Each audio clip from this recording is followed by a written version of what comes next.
Record. Ladies and gentlemen, boys and girls, children of all ages, good morning, Mr. and Mrs. America, and all the ships at sea. Welcome to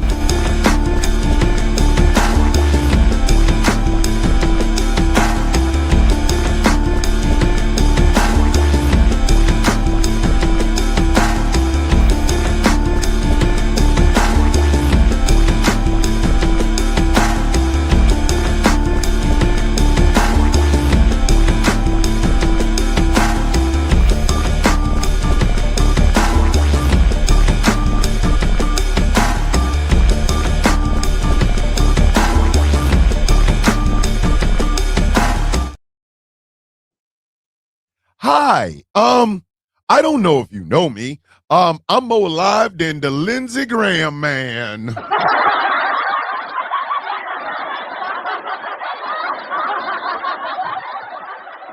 Tell me y'all didn't think we was gonna start someplace else. Please, please, please, please, please. Tell me. Y'all have not been watching this show long. Y'all been watching this, haven't watched this show long enough to understand where the hell we was going the first thing this morning. Oh, for the love of Pete, tell me you knew where we were going.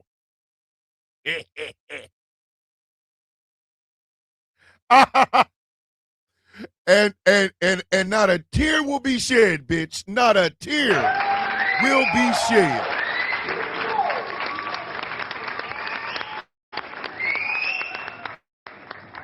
Look at Wakanda Songbird trying to slide that beautifulness up in here. You playing, girl. You playing with me, girl.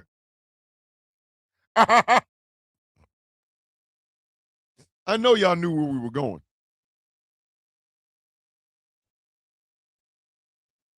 But before I started this show, and I think it's one of the reasons I'm a little bit late, but I found out that a very great actor passed away. Everybody loves Jurassic Park. I don't even know Sam Neill's character's name on Jurassic Park. That because the Jurassic Park movies were great, but I was never really like, oh, I was never that guy. But actor Sam Neill passed away this morning. He had a rare blood cancer that was supposedly in remission, but his family informed everybody this morning. Now, y'all will remember Dr. Hammond. Thank you, Jay Thomas. Jay Thomas is in the building. Now it's a party. You guys will remember Sam Neill as Dr. Hammond in Jurassic Park. I will remember Sam Neill as Damien Thorne, the impetus of the Boab bird. I will also remember him in Peaky Blinders. I will remember him in Event Horizon. In other words, Sam Neill had a very long and distinguished career. And it's kind of hard to believe that he passed away at the age of 78. Now, like I've said before, the destination is still the same. We will all die one day. One day I will not be in front of this microphone. It is the journey that is the most important thing. And if I had to measure a guess, Sam Neill's journey was incredible. So before we go any further, I would like to take. Oh, he did play Merlin. Yep, he played Merlin too. I would like to give a moment of silence to Sam Neill, and my deepest condolences go out to his family. So, rest in peace to the late great actor Sam Neill. Moment of silence, please.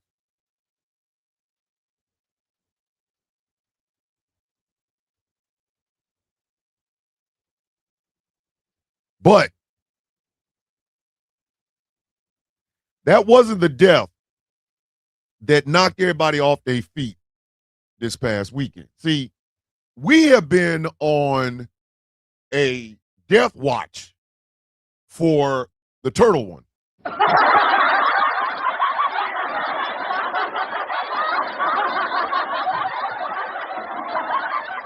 We've been on a death watch for the turtle one. Live from dead from Bedford Stuyvesant, the turtle one, representing KY to the full. Did I say KY to the fullest? Did I just, and everybody just sat there with it in your face. Pause! What is that? Come on, y'all. It's Monday. Y'all got it. Come on, keep up, people. It's Monday. I get it. Y'all just, ain't nobody say nothing.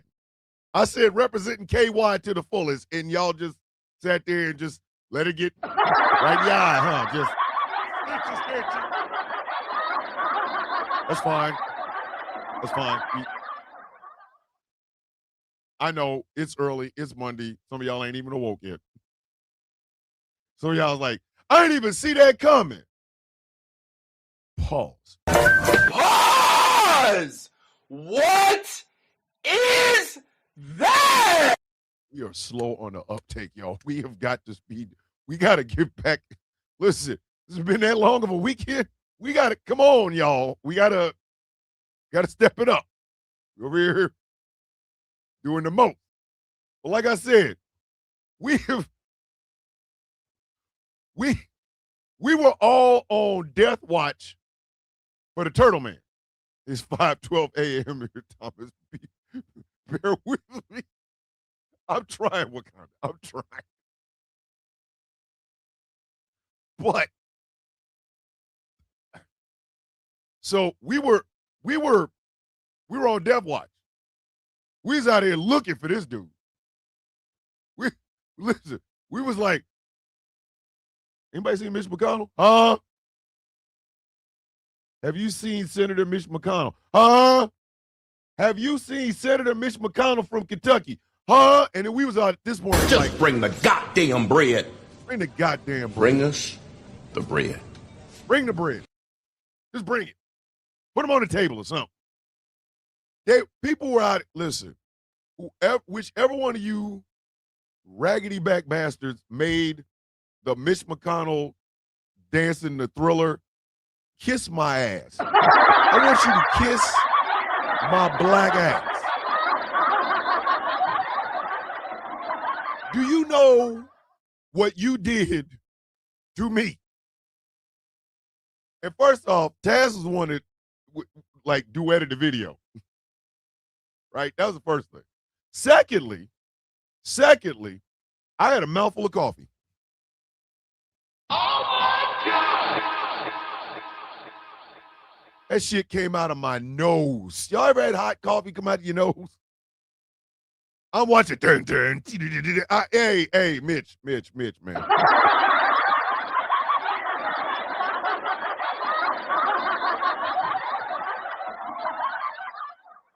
But while we was waiting on Mitch Death Watch, Saturday, Lindsey Graham decided, Lindsey, we were all waiting on Mitch, and Lindsey decided to say, hey. Good night, y'all. We out of here, buddy. And once again, the cooler called him. Let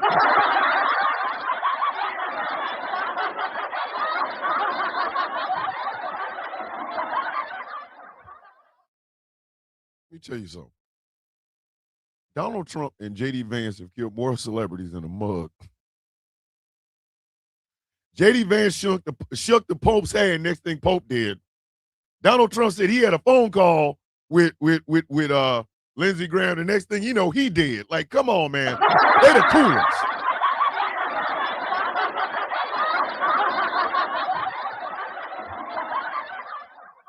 But that's not what we're going to talk about this morning, okay?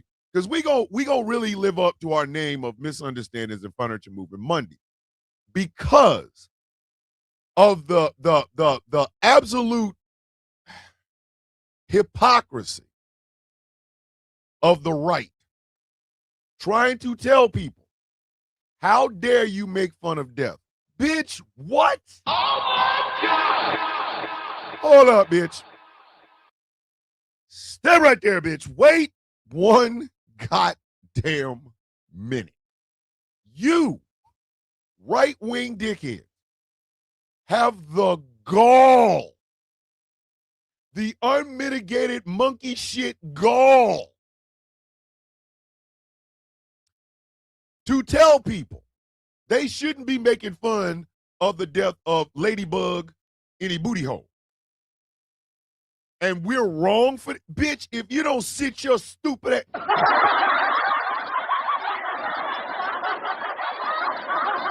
SZ, you coming back? You are out of your goddamn mind. The they die, okay? Again, the destination for all of us is death. And it is not the death that you should worry about. It's, once again, it's what that man told me. There, on your tombstone, they will have a day and a year you were born. They will have a day and a year that you died. In that space in between, that represents your life.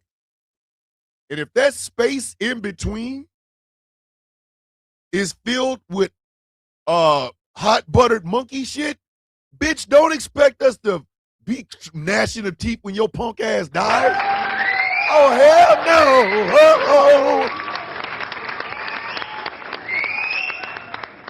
So that's what we're going to talk about this morning. We're about to have some misunderstandings in furniture movie.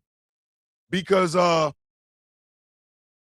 if you're an asshole and you die, you're a dead asshole. If you are a somewhat good person and you die, you will have a somewhat good memory. People will remember you as a somewhat good person. But if your ass is sucking dick the long way your whole life, and then you die, bitch, I'm remembering the dick prints on your mouth. What do you?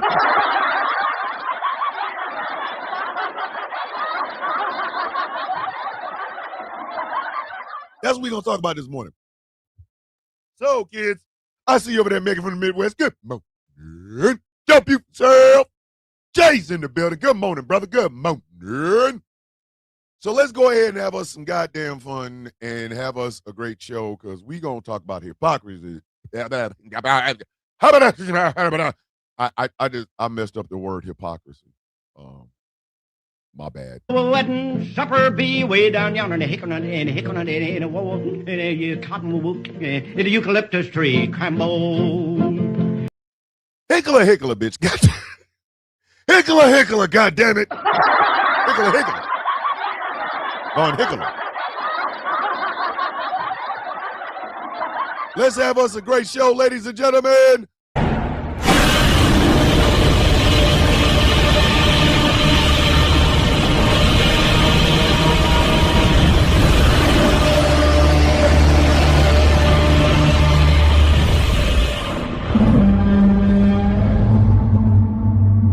Ladies and gentlemen, boys and girls, children of all ages, good morning, Mr. and Miss America, and all the ships at sea. Welcome to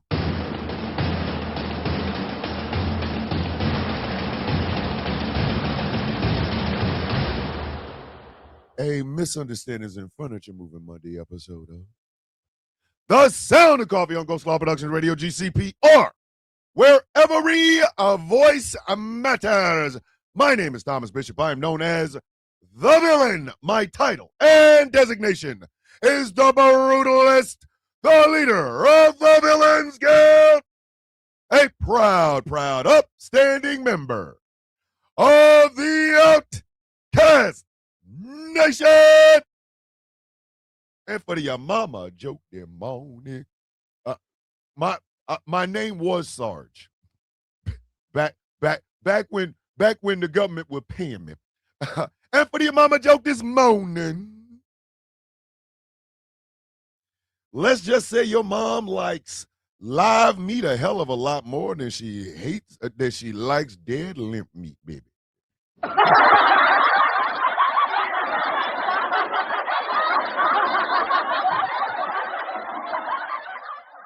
Y'all know what I'm talking about. Come home, your dad's there, drunk as shit. She's like, I'm sick of this bitch. Sick of him. Then she opened up the TikTok and she see my face and all she could think is, Lord. Daddy Longstroke. You can't smoke it. Daddy Longstroke. You can't toke it. Daddy Longstroke. 8 inches. Come on, easy. I'm just trying.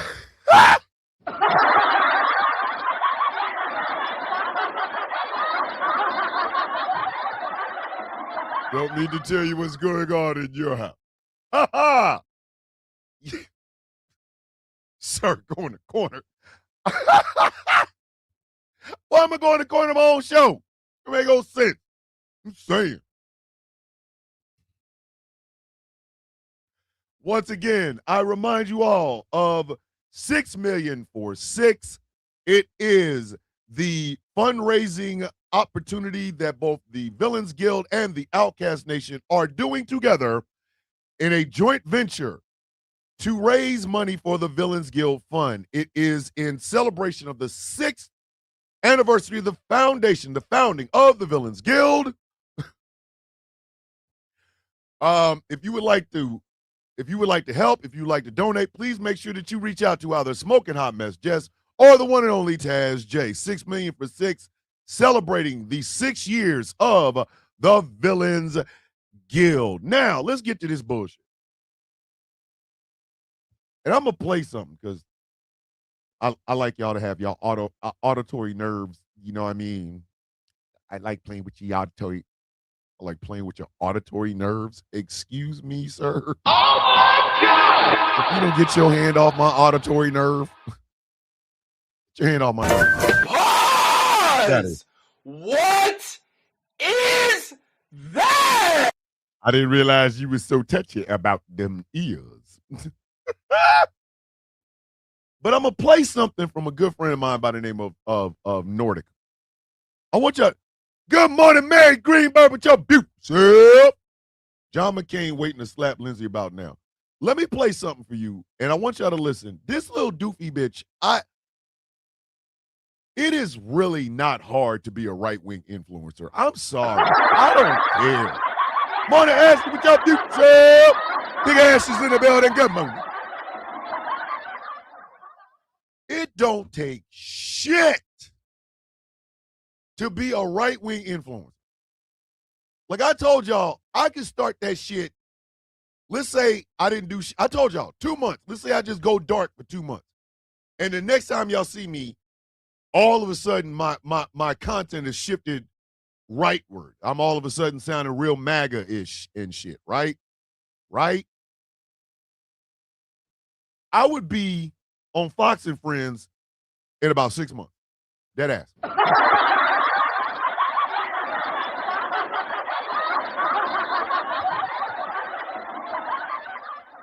I don't know where this little pixie bitch came from, but I want y'all to listen to her and then listen to what my mutual said about her ass.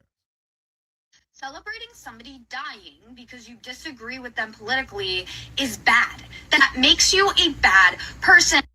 I'm sorry. Is this you? Oh my gosh, but Israel bombed a hospital. I don't care. I don't care if people think that makes me. Is this also you? I am hateful. I'm not sorry about it. And honestly, I think our country could benefit from a little bit more hate. You can't cry victim when people match your energy. That's why nobody gives a fuck what karma is doing to Israel right now. But hey, critical thinking isn't a requirement for you to be able to cash a $7,000 check from Nutty Yoo-Hoo. Sir, you know that's not true. You have way too much base for us whites that scares the conservatives on Fox.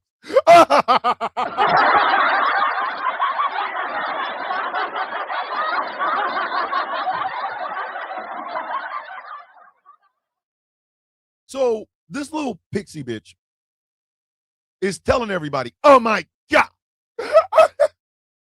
I can't believe y'all are celebrating the death of Lindsey Graham. Excuse me?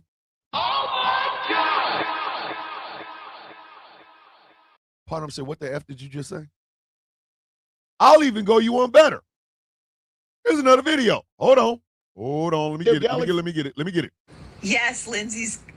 He's good. He's going to Disneyland with me tomorrow.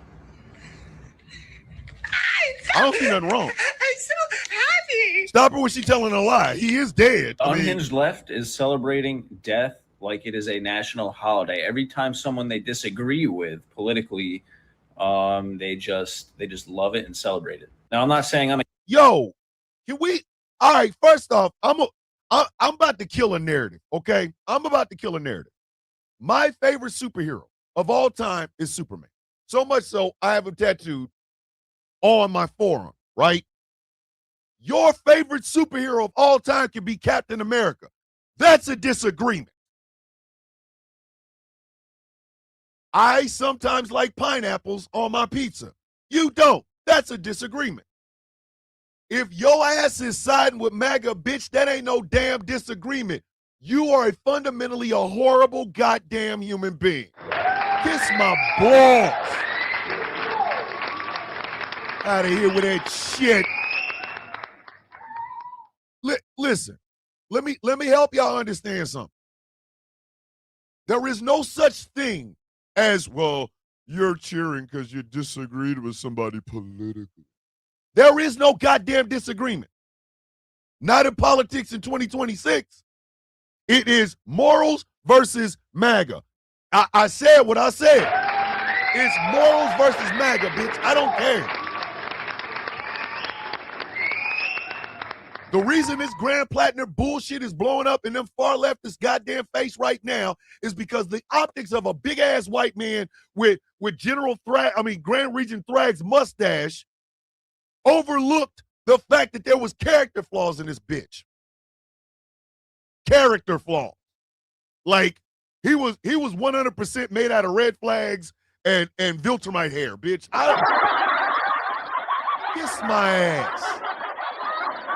There is no such thing. Oh, well, you disagree with him politically. So therefore, you shouldn't celebrate somebody you disagree with politically. Politics has never been just a disagreement. It has always been a moral thing. Always. From the time the boats got here, every law that has been put in place affected millions of goddamn people. Millions with an M. Okay? And their descendants, and their descendants, and their descendants. Politics has never been about morality. Been about political disagreements. Every political act in the United States since the founding of this bitch has been about morals. There have been times the Supreme Court has looked black folks in the face and said, yeah, you're not human. That's not a political disagreement, hooker. That's morals. And in 2026, the goddamn the distinction cannot be any more clear. If I believe you have a right to exist, if I believe you have a right to food, to a house, to clothing, to good education, to a job that pays you enough to take care of you and your goddamn family, that's not a political disagreement if you disagree with me. Bitch, you're an amoral son of a bitch. Blow me. Get the out of here with this shit. It's your goddamn mind. Well, it's people that you disagree with. Hey, do you disagree if I ask you to put my nuts in your mouth? Oh, that's disgusting.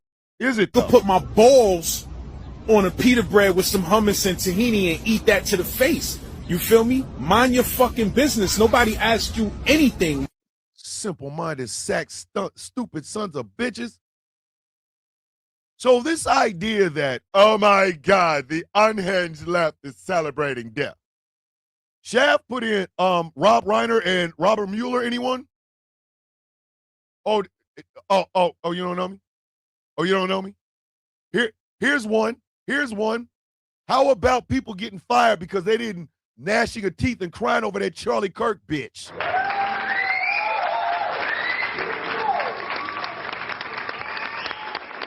Oh, you know what I mean? How about that one? Let's try that one. Listen, Wicked Priestess over in the Instagram is killing me.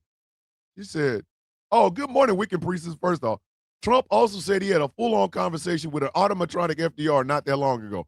FDR has been deceased since 1990. She meant Teddy. She meant Teddy Roosevelt. But Paul Pelosi jokes. I know y'all remember the Paul Pelosi jokes.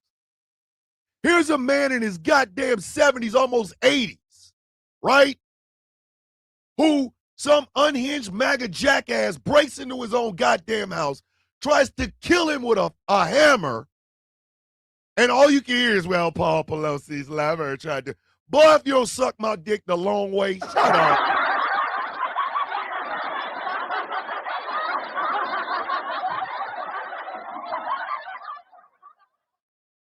I blame the American media for this idea of political disagreement. I blame them. Because, ladies and gentlemen, here's, once again, I've given y'all examples of what a political disagreement is. Here is something that is not politically disagreeing. Patriot Front marching down the streets of Washington, D.C.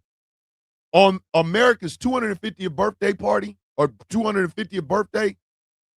That's not a political disagreement. Those men are Nazis. Straight up, honest to God, Nazis.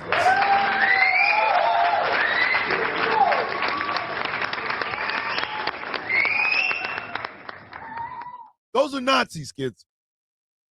And they're pussy Nazis. So they're potsies.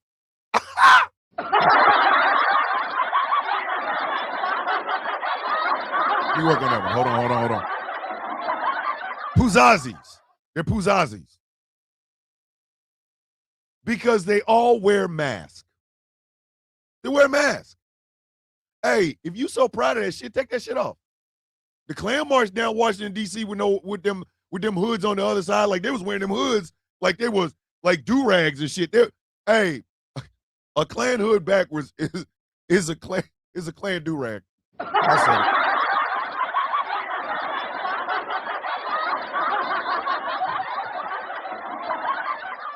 It's a clue rag. Not the clue rag. Not the clue rag. Punazis. There you go, Trisita. Punazis. Punazis. They're cowards, at least the Z's wore. That's exactly what I'm talking about, Dragon. So them punk-ass bitches marching down the street, that's not a political disagreement. That's not. Okay? A peaceful protest like the ones that they had for Ahmaud Arbery, Breonna Taylor, George Floyd, Tamir Rice, go on. Renee Nicole Good, Alex Preddy. Those are not political disagreements. These people are standing on something moral. Like, yo, I should not have to pay my taxes so these hookers can go around here popping people. Okay? You know what I mean? But the American media has got us so goddamn dumb that we believe that, oh my God, you know, I had a right-wing person and a left-wing person on television, and they had a political disagreement. No, they didn't. They didn't. Scott Jennings is not a political disagreement. Scott Jennings is a goddamn Nazi sympathizer and a pedo protector. I said what the hell I said.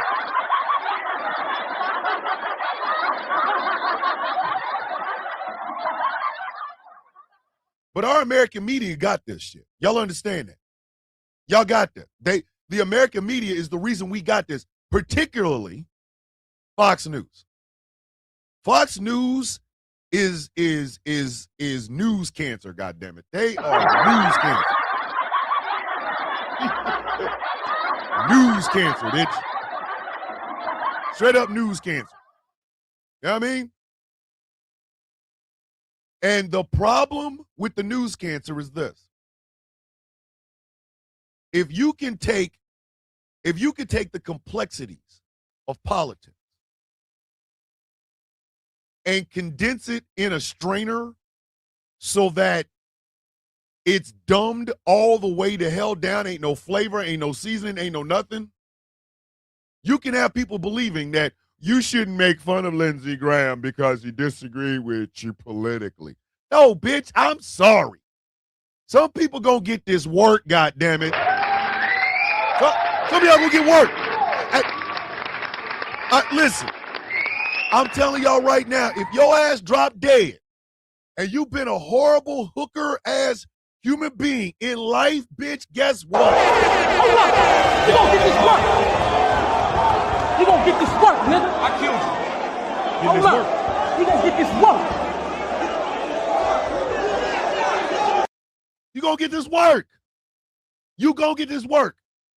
The reason we're waiting for the turtle to die isn't because we disagree with him politically. It's the hell he's put a whole bunch of Americans through since his ass has been in the goddamn United States Senate. He getting his work.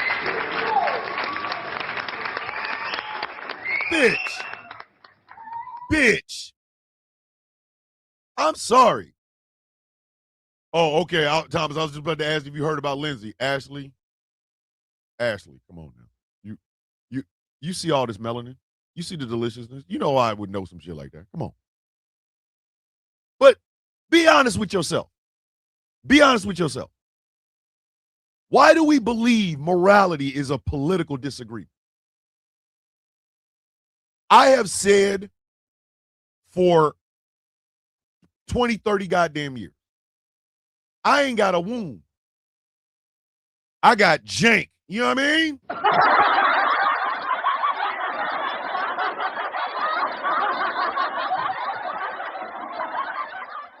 So don't ask me how I would feel if my daughter came home when she was pregnant or my wife got pregnant. Don't ask me that shit. I don't have a womb. So why are you asking a dude with nothing but jank and balls about something involving a womb which he does not have? That's not a political disagreement. That's morality. That is morality. If I ain't got no womb, I ain't got no goddamn comment. I don't have an opinion. I'm not pro-life or pro-choice. I'm pro-mind my own goddamn business.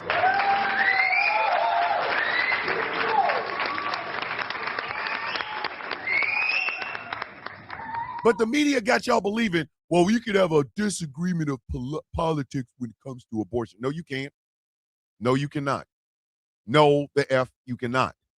It's either I'm a dude, I have a dick, let me stand over in the corner, or I'm a dude, I have a dick, but I'm going to try to get all up in women's goddamn reproductive rights. And guess what? That political disagreement affects over half the population of the goddamn United States.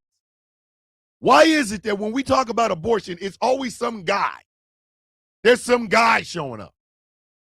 And the media had us believing that, oh, well, you know, it's just a disagreement. No, it ain't. It ain't. Sorry. When Mitch McConnell dies, people will celebrate because of the hell that he has put women through. Period. I shed not a single goddamn tear for Lindsey Graham. Why should I? The son of a bitch was a war hawk who was also the ass-kissingest punk-ass bitch in the history of punk-ass bitches. What are you talking about?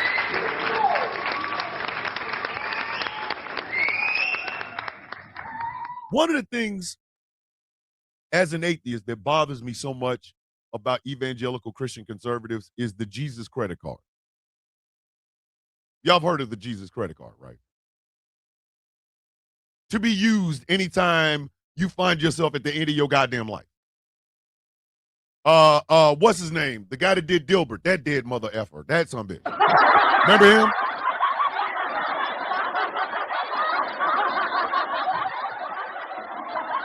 He was an atheist his whole life. He was also a racist, but I digress. Comes toward the end of his life, he starts listening. And then towards the end, he accepted Jesus Christ as his Lord and Savior. Then he dies. And then all of a sudden it's, how dare you make fun of the guy that did a news cartoon strip you never read. He found Jesus. Where was Jesus lost? Like, was he? Scott Adams. Thank you, Jay Tom. Jesus is walking around knocking on doors like, excuse me, I don't know where I'm at. Can you help me? I've got you, Jesus. Jesus credit card. Scott Jennings was a racist raisin in a goddamn, he was a racist albino raisin his whole goddamn life. But because he found Jesus at the end of it, a.k.a. the Jesus credit card, I'm not supposed to make fun of the fact that this son of a bitch told white people to get the F away from black people? Man, I celebrated like a mug, dog.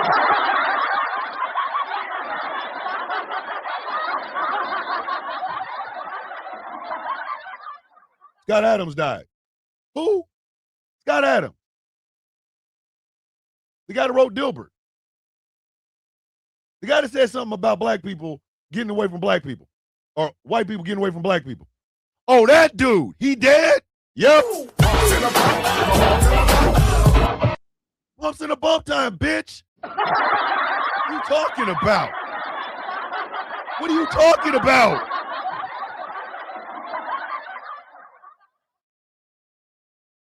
Well, Thomas, you disagree with him politically. No, I didn't. No, I didn't. For some goofy termite-colored terrorist to say, the only advice I can give white people is if you just get away from black people. And he dies, and I'm supposed to, like, gnashing of teeth. Man, if you don't teeth these nuts, if you don't get out of here.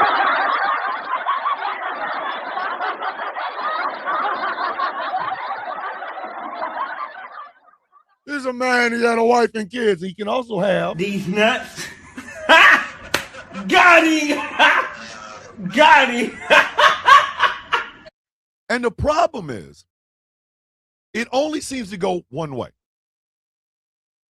Only the left is chastised for having not glee, because the only person we're going to have glee for when they die is Donald Trump. I said what I said.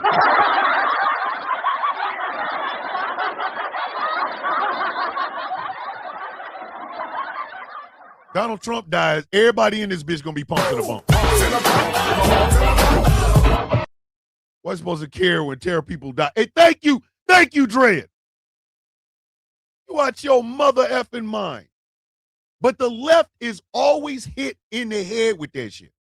Always. Jesus swept the leg. Jeez. Damn it, Shab. Hold on, I forgot to do this because y'all are funnier than I am this morning. What the hell? Look at y'all with these. Damn it. Jeez Louise. Kobe. Get these Kobe's. God damn. Kobe. They're covered in Jesus credit card sauce. God damn it. Just come get the Kobe's. God damn it. Come get the Kobe's. Kobe. Jesus swept the leg. Kobe. Damn it, Shaq. Kobe. God. Shaq. Kobe. God damn. Kobe. Jesus swept the leg. Y'all come get these damn Kobe's. Just get the Kobe's and go into the TNT corner, please. Kobe. Y'all be tripping. Yeah, said Jesus swept the leg. Kobe. Oh my God. It's already set up and ready to go. The left is always chastised for that.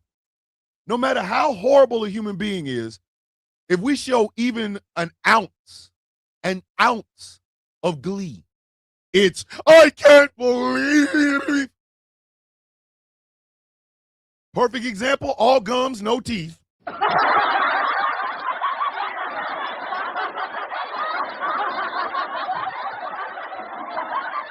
Have y'all seen the payouts that people are getting for being fired? Right? Because they made a Facebook comment or something about Charlie Kirk. Who was it that went through and did that. Right-wing jackass dickheads.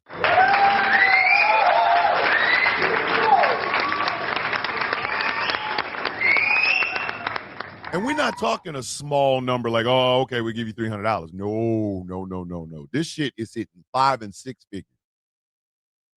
Why? Because people use their First Amendment right to express how they felt about a horrible man. And a bunch of people who couldn't get off that horrible man's gum-laced nuts got them fired for it. Right?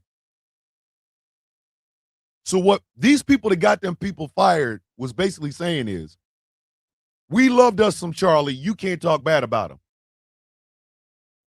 Excuse all the F out of me. What? Hey, yo, what the fuck? There is not a person alive that I can't talk about when they die. They're going to do it to me. They are going to. No, listen, there will never be, we are Thomas Bishop. That ain't happening. That ain't happening.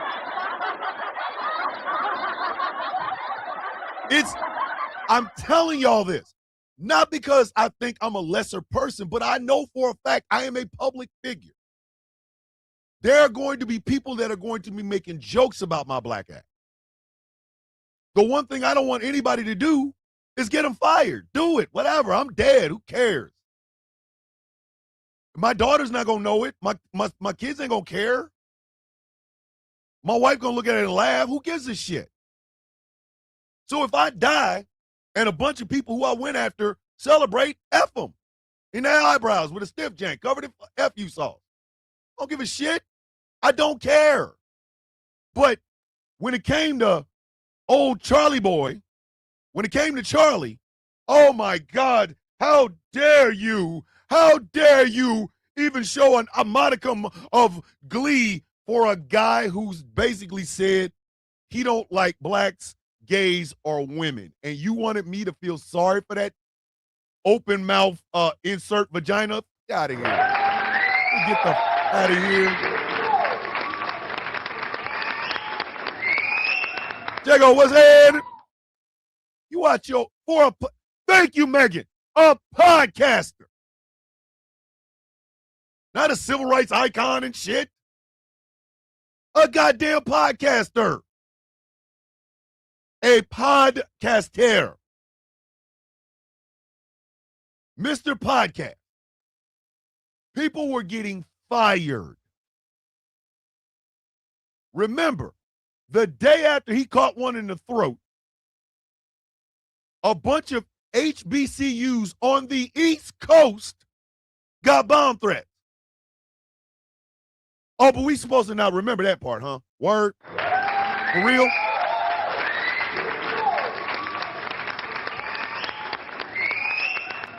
Let's get one goddamn thing straight about all gums, no teeth.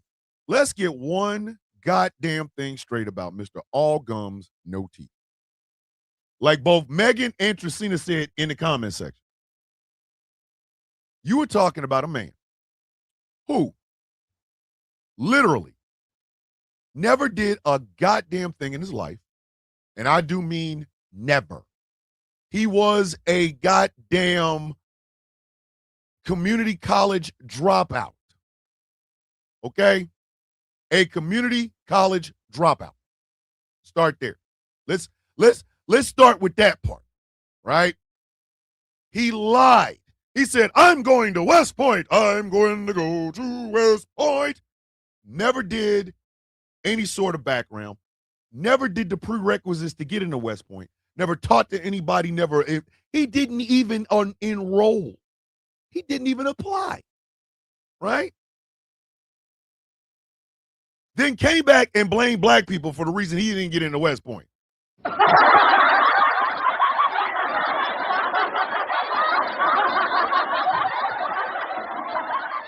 What made you put that in the verse? Like, we weren't even in the room, dog. We weren't even in the room. We weren't even there. What are you talking about? Anytime he debated somebody over the age of 25, they put so much foot in his ass, you would have thought he was a foot locker.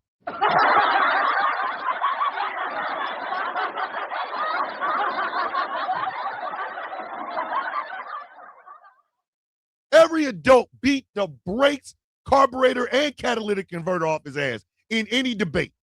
So what did he do?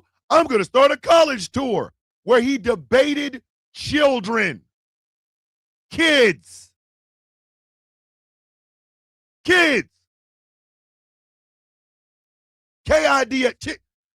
young college students. And they were like, Charlie Kirk did it the right way. Oh, he did. Word. That's what you believe? You believe Charlie Kirk did it the right way? Okay. Hold on. No. I'm going to tell you the way Charlie Kirk did it. 3 letters. 1 word. Ass. The fuck are you talking about? That shit stinks. Listen, if I walk into somebody's kindergarten, like they're outside playing on the recess on the playground, and I walk into the playground with a pair of boxing gloves, some boxing shorts, and like ring gear and shit, and I go in and start knocking out a bunch of kindergartners, I can't say I'm the best boxer in the goddamn world. I'm beating up kids. You talking about? Charlie Kirk did not debate anybody who could have put him in his place. Nobody. And he knew it. He knew it. But for whatever ungodly goddamn reason, in the whitest state in the union, on the whitest college campus ever, a white man shot Charlie Kirk in his white ass neck. Charlie dies. And then all of a sudden, it's the left and the radicals and they act like it was a black trans woman with a sniper rifle. Man, if you don't sit your dumb ass down.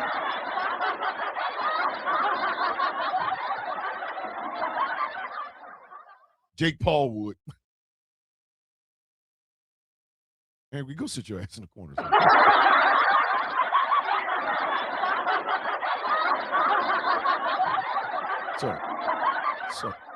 Sir, don't do that. Sir, don't do that. We know Jake Paul wouldn't punch a bunch of kindergartners. He would go through a NICU and knock out babies. Come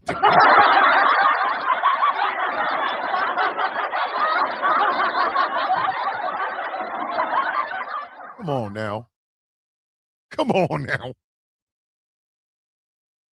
But think about this. Charlie Kirk achieved nothing in his life. Turning Point USA was started by a rich white man who wanted to be racist but was too pussy, plus he knew he was old.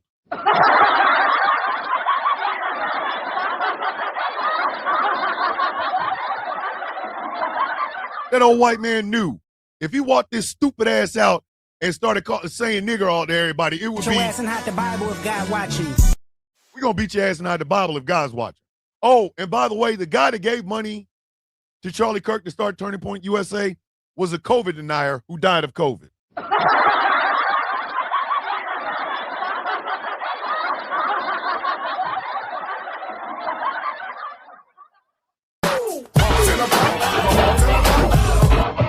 Look it up. I ain't even bullshitting. Go look it up. The guy who gave Charlie Kirk money to start Turning Point USA was a COVID denier and a non-masker who didn't believe in vaccines and died of COVID. Charlie Kirk said that some dead people are the price we pay to have the Second Amendment, and then got Second Amendmented to death. The Boab bird does not give a shit. Y'all understand that, right? Boab does not give a damn. But for some reason, they turned Charlie Kirk into this martyr. Had his goddamn banner on the Department of Education. You mean the community college dropout? Are you for real right now, dog? Are you for real right now? You had the community college dropout. You had a banner of him on the Department of Education. Boy, no one of this country's ass meat. What? God damn it.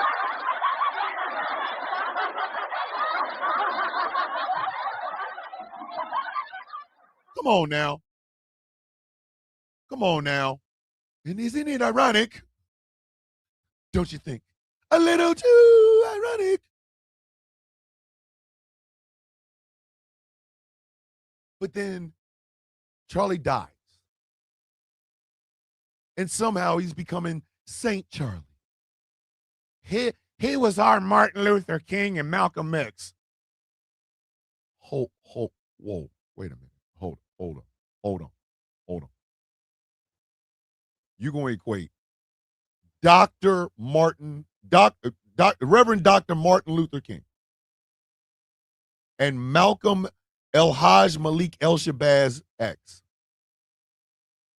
who stood for things and was willing to die for them, to a community college dropout who didn't like blacks, women, or gay people? You comparing it to? I sure am. 3 letters. 1 word. Ass. The fuck are you talking about? That shit stinks. Ass. Booty cheeks. Cheeked up for your pleasure, goddammit. Charlie tries to debate against the demons of hell about how to torture people while being tortured, and one of the demons just duct taped his mouth. Listen, Dragon, that boy is being cooked. This is we give you Malcolm. We give you Martin. We give you Ida B. Wells. We give you Madam C.J. Walker. We give you W.E.B. Du Bois. We give you these people, and you come back with Charlie Kirk. Boy, if you don't get your ass out of here. Make money's in the booty.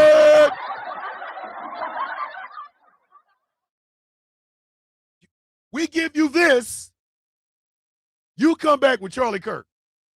That's like if I told you that this Maserati is $750,000 and you come back with pocket lint from your navel and a couple of cat's eye marbles.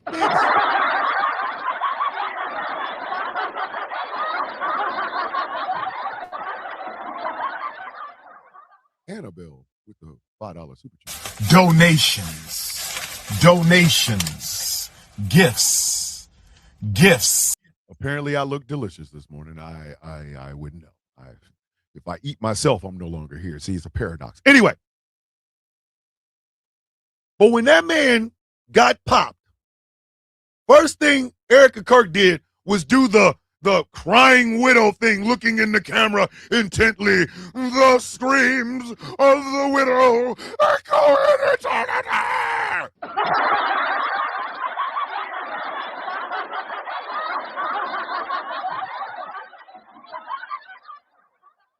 She was aiming that shit at black folks, the left, trans people and shit. And I literally saw that video and I looked in the camera. I was like thinking, oh, so you coming after people. Okay. You got to bring ass to get ass. Bitch, you got to bring ass to get ass. I ain't playing with you. You don't get the hell on with that bullshit. You got to bring ass to get ass. The hell is wrong with you? But then, when the arrest happened, and it was doofy incel white boy, like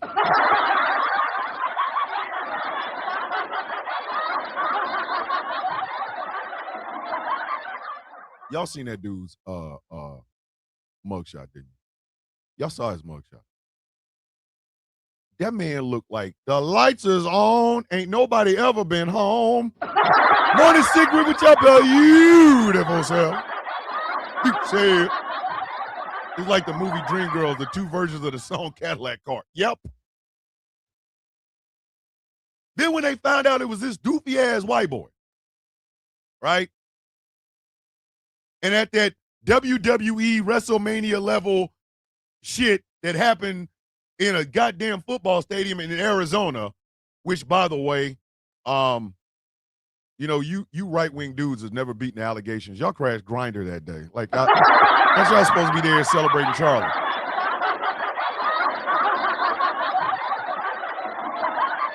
I thought y'all supposed to be there celebrating Charlie, not getting the hookup. Like, I came to see Charlie away, but I'd really like some nuts on my chins. Like, bitch, whoa. Hold on now. Y'all go to see Charlie Kirk, but at the same time, y'all thinking, swallowed up. Have you ever been swallowed up? Have you gone through a time of swallowing where everything was overwhelming and you...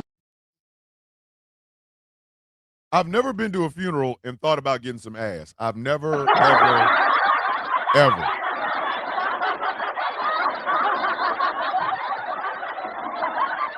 I went to a funeral of a woman I used to, actively, and the whole time I was there, I was just mourning the fact that I lost her. I wasn't thinking about, man, I wish I could hit that one more again. That shit ain't never happened. Shit has never happened.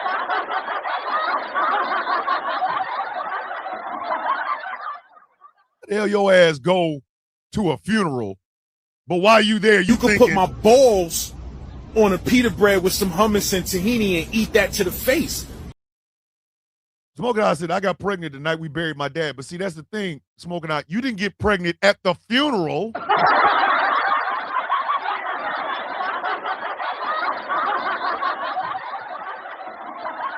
It wasn't like, you know what I mean? Like, it wasn't like you cracked it, busted open for a real one while your dad's casket was in the goddamn room.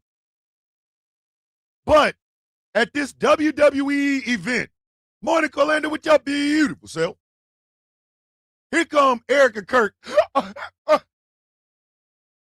I forgive him as God forgives a bitch. Shut your stupid ass up. Shut up. I don't judge how people grieve. Tracina, remind me never to go to a funeral with you. Because if you at the funeral thinking, Thomas, let me see them nuts. Huh? These nuts. What? Whoa, Tracina, whoa, hold on. Got him. Tracina, what made you put that in the verse? Like, what was the point of that? Hold on. God damn it, I said that at a party the other day. Swallowed up. Have you ever been swallowed up? Ash out here finishing sentences with shit that he found on the side of coffee.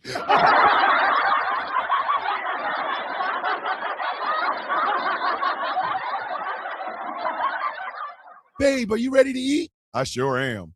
I hope you're hungry. No, I hope you're hungry. For swallowed up. Have you ever been swallowed up? Have you gone through a time of swallowing where everything was overwhelming and you... Ash out here talking about swallowed up. Have you ever been? But it was the aftermath of Charlie's death that pissed me off. Couldn't nobody say nothing about that. You know what's crazy? The right thought we were making shit up. We were just talking shit. Oh my God, we talked so much shit. We hated Charlie. No, bitch, all we did was use his own words. I mean, Sphinx Award winning musician Josh Jones is in the building. Morning, brother. Anybody have to make up shit about Charlie? Did he have more gums than teeth? Don't worry, I'll wait. Did he have more gums than teeth? So did I make that up or is it absolutely true?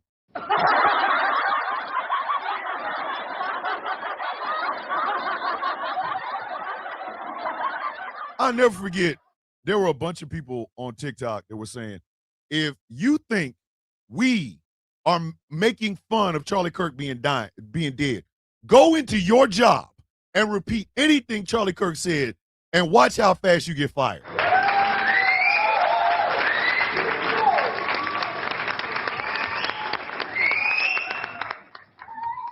Hulk Hogan died.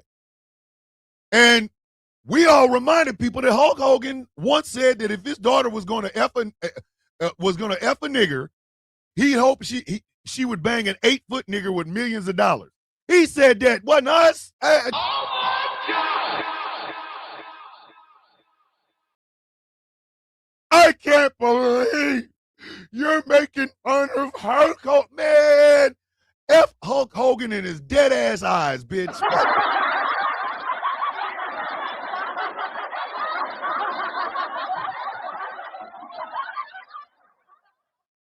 You got to be out of your damn mind. During his own sexual act, he got enough time to think about his daughter banging a black dude. What part of the game is this?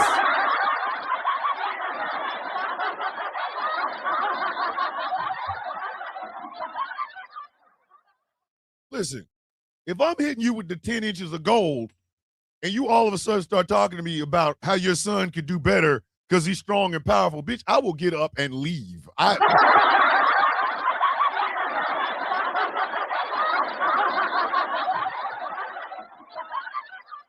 out here hitting you, getting ready to hit you with the finishing maneuver, the McCormick pile driver, and all of a sudden you start talking about, my son could do so much better because he's so strong and powerful and good looking. And bitch, I will go.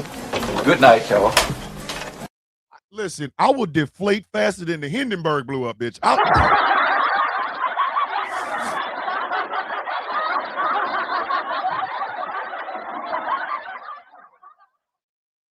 trying to hit you with this finishing maneuver. You over here talking about your son. Like, bitch, I gotta go.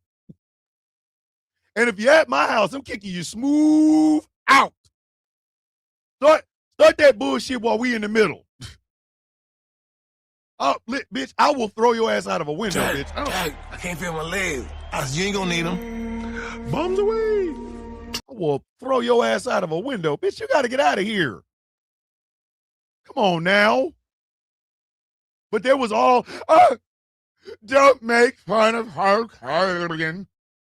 Fuck Hulk Hogan. My bad. I said Puck. I didn't say F. I said Puck. Puck Hulk Hogan. But that's the double standard. Because Paul Pelosi, Nancy Pelosi's husband, gets attacked. All of a sudden, we talking about Halloween outfits featuring draws and hammers. Donald Trump himself, when Robert Mueller died, said, good. I'm glad he's dead. I'm sorry. Ball game. Ball game.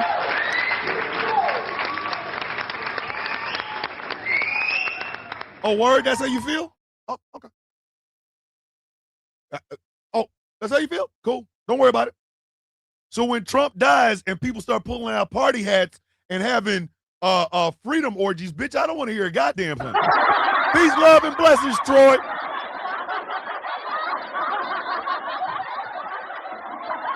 When Trump kicks the bucket, bitch, shut your ass up. You better stay indoors with everything off. Pick up a book. Just read.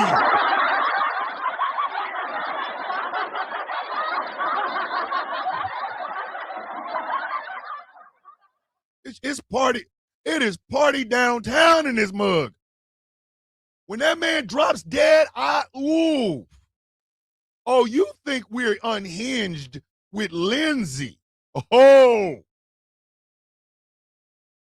Listen, we giving him the business.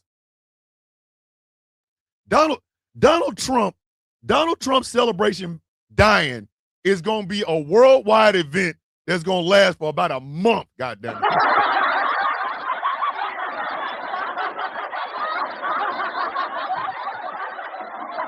Megan says she's going to be hungover for days. Listen, because again, he set the tone.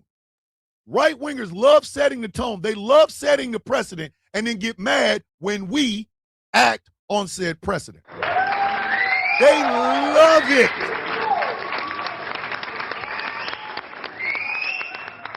What was that song? It's cool when they do it. It's a problem when I do it. How does that song end? How does that line end? Puck them. You out your damn mind. Y'all love setting the precedent. If it's a person on the left, it's a person to disagree with. Hold on.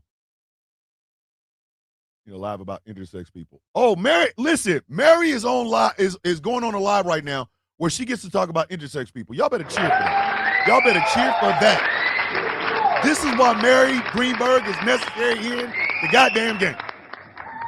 Y'all set the precedent. He joked about Rob Reiner no longer having TDS. Rob Reiner and his wife were murdered by their son, allegedly. And this man said he no longer has TDS. Bitch, I hope you die with a cheeseburger in your mouth, sitting on the toilet with a turd that just tried. Well, your ass cheeks have no elasticity anymore.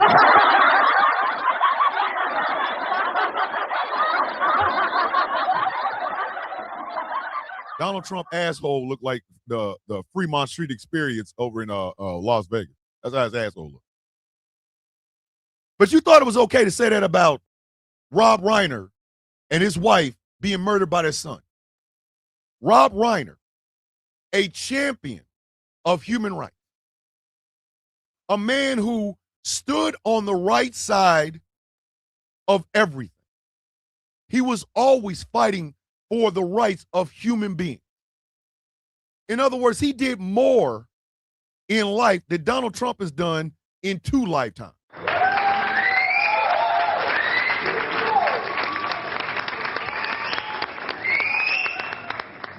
And because of that, because of what he said about Rob Reiner, other people said the same thing about Rob Reiner.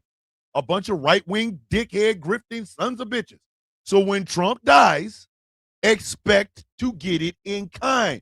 Bitch, we getting it in coochie, champagne, and weed. We getting it back in coochie, champagne, and weed. You set the precedent, ho. I hate that shit. I hate that shit. And everybody in the chat has been saying the same thing. They still won't shut up about George Floyd. And I want y'all to think about this for just a second. What did George Floyd do to any of these people? What did he do?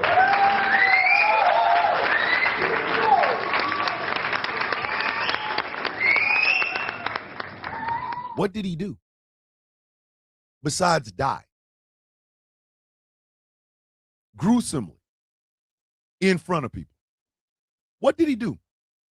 What did he do? Can anybody think of that? What did he do? Exactly my point. That is a citizen of the United States. That is a black man. That is a father.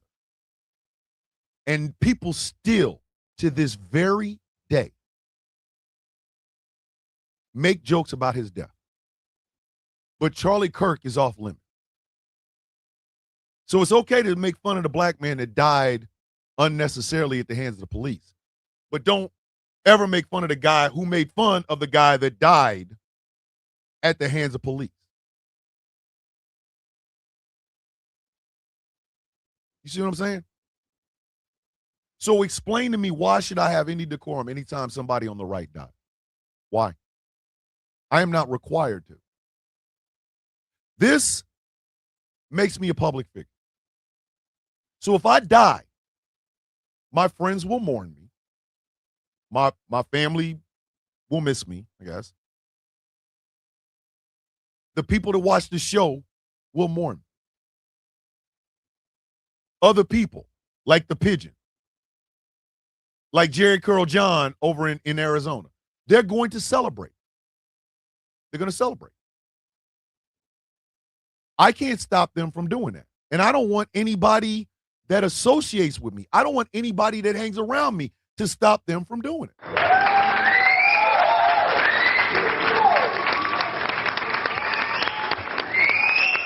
And do you know why I say that? You know why I say that? Because that's the price of admission in America in 2026. Public figures get scrutinized. They do. It happens all the goddamn time. I have tried to live a life where the only time I made enemies is if I had to, not wanted to, had to. I tried to live my life like my mother did. My mother did not make enemies unless she had to. Like if you went after her kids, my mom was coming after you. Period. What's What's Marthan's best saying on this show, kids? Stay right there, bitch. My mother didn't make enemies unless she had to. I've tried to live a life the same way. So when I die, there's going to be a bunch of people celebrating. Smoking on that Bishop pack. Cool, whatever, fine. I don't care. I'm dead. But I also will want you to watch all the right-wingers that do it. And then go back and look at them gnashing of teeth when people were making fun of Charlie Kirk. Same thing, fam. Same thing. Same thing, fam. Same goddamn thing, fam. Same thing.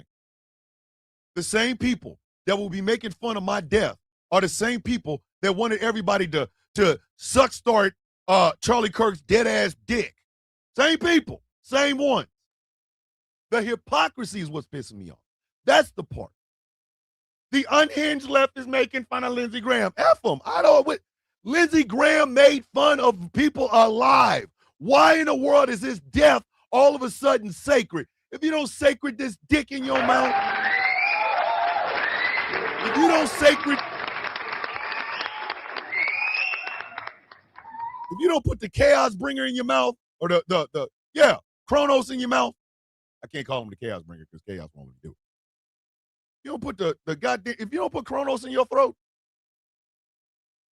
how is it death all of a sudden absolves people? No, it doesn't.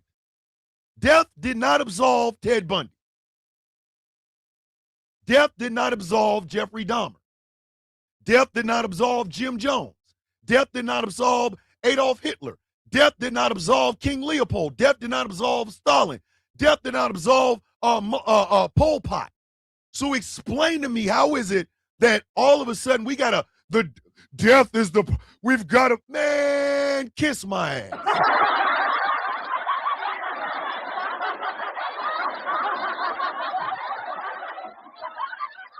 And after you hang me, kiss my ass.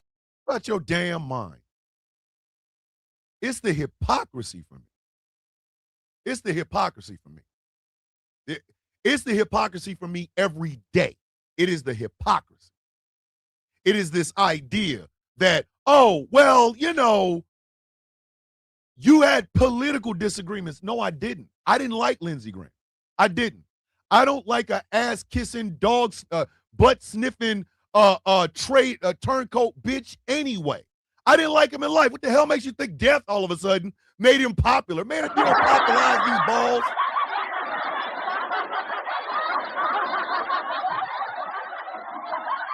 Lindsey Graham is responsible. Lindsey Graham is responsible for the suffering of millions of Americans because of the policies he signed on to. We will be dealing with Brett Kavanaugh and Amy Coney Barrett until them hoes die. Do you understand that?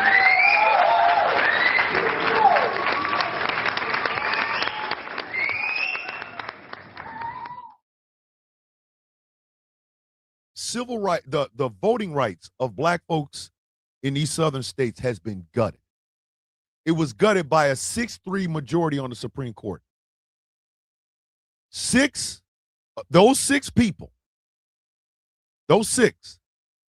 Neil Gorsuch, Brett Kavanaugh, Amy Coney Barrett, they were helped there by Lindsey Graham. So black folks throughout the South are having their voting rights just upended. But when Lindsey Graham dies, we supposed to feel sorry, man, if you don't sit your goofy ass the hell down some goddamn where. You don't sit your stupid ass down. Sit your dumb ass down. When Mitch dies, his legacy will be felt for at least a generation.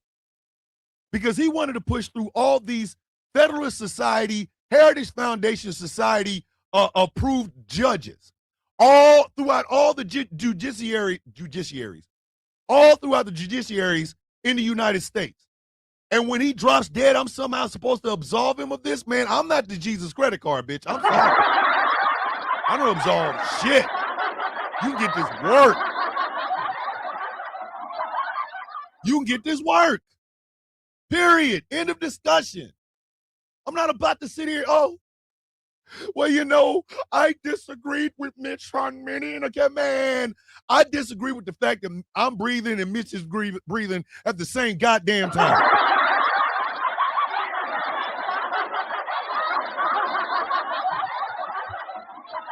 It's not a political disagreement when it affects millions of lives. It is a morality thing. And even me, as a militant atheist, I still have morals. I still have morals. I do not want to do harm to anyone on the face of the earth. I don't.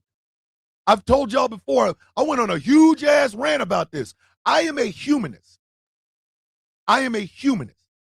Whatever advances human achievement, I am for it. Whatever impedes that, I am against it. If you are for the impediment of human beings achieving something, bitch, when you drop dead, guess what? I'm put on my black suit and some black shiny shoes. I'm dancing on top of your grave, and then I might leave some poo. Bitch, are you out of your goddamn mind?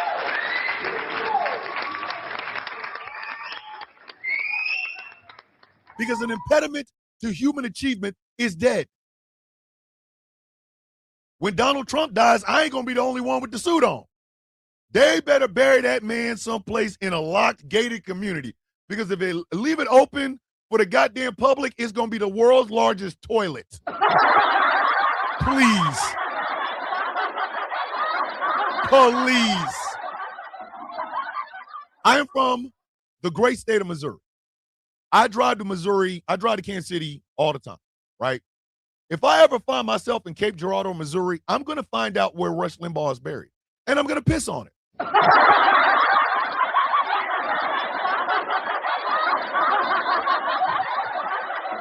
I don't care. Because he was a horrible piece of shit. And a horrible piece of shit must be watered with the piss of those who don't like him. There, I said it.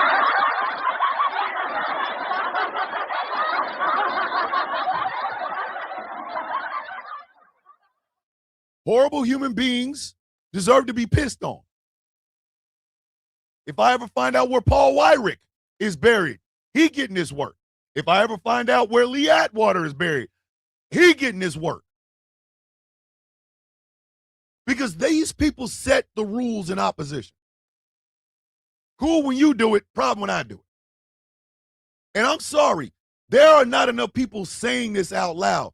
I don't do double goddamn standards. If you are a good person, if you try to live a life as a good person, even if you stumble, even if you fall, you will still get that respect from me because you tried to be a good person. But if you actively are a bad person, you are actively going to get this work. Actively. The fact that so many people are getting their jobs back and getting paid for rightly saying about Charlie Kirk, I'm not celebrating, I'm not crying, I don't care, he's dead. A bad, racist, human being podcaster is dead. I don't feel anything about it. And people were like, you didn't show enough. Man, F Charlie Kirk. All gums and no teeth.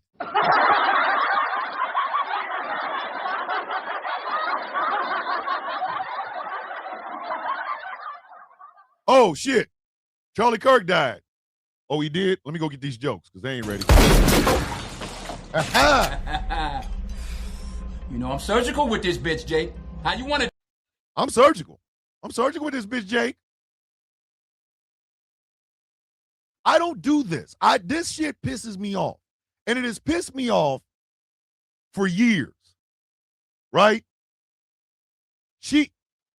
This shit has pissed me off for years. Because I'm going to I want to play this. There's a cat on TikTok named Mikey True Crime who I just like. I like Mikey. Mikey is funny, but he's also informative. He does true crime on video, and you just got to sit there and go, wow. He knows his shit. He does research on the shit, right? So one day, Mikey made a video that just hit me right in the chest muscle. Hold on.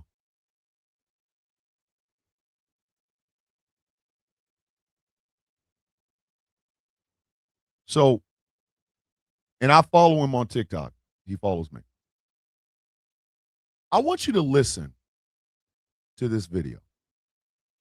And I want you to think, imagine being a young black kid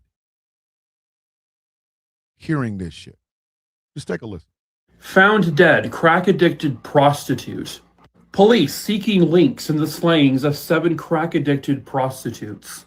I'm going to be covering a case connected to all of this here soon, but I swear to God, newspaper article writers from the 90s, the 80s, the 70s, and before, what was wrong with these people?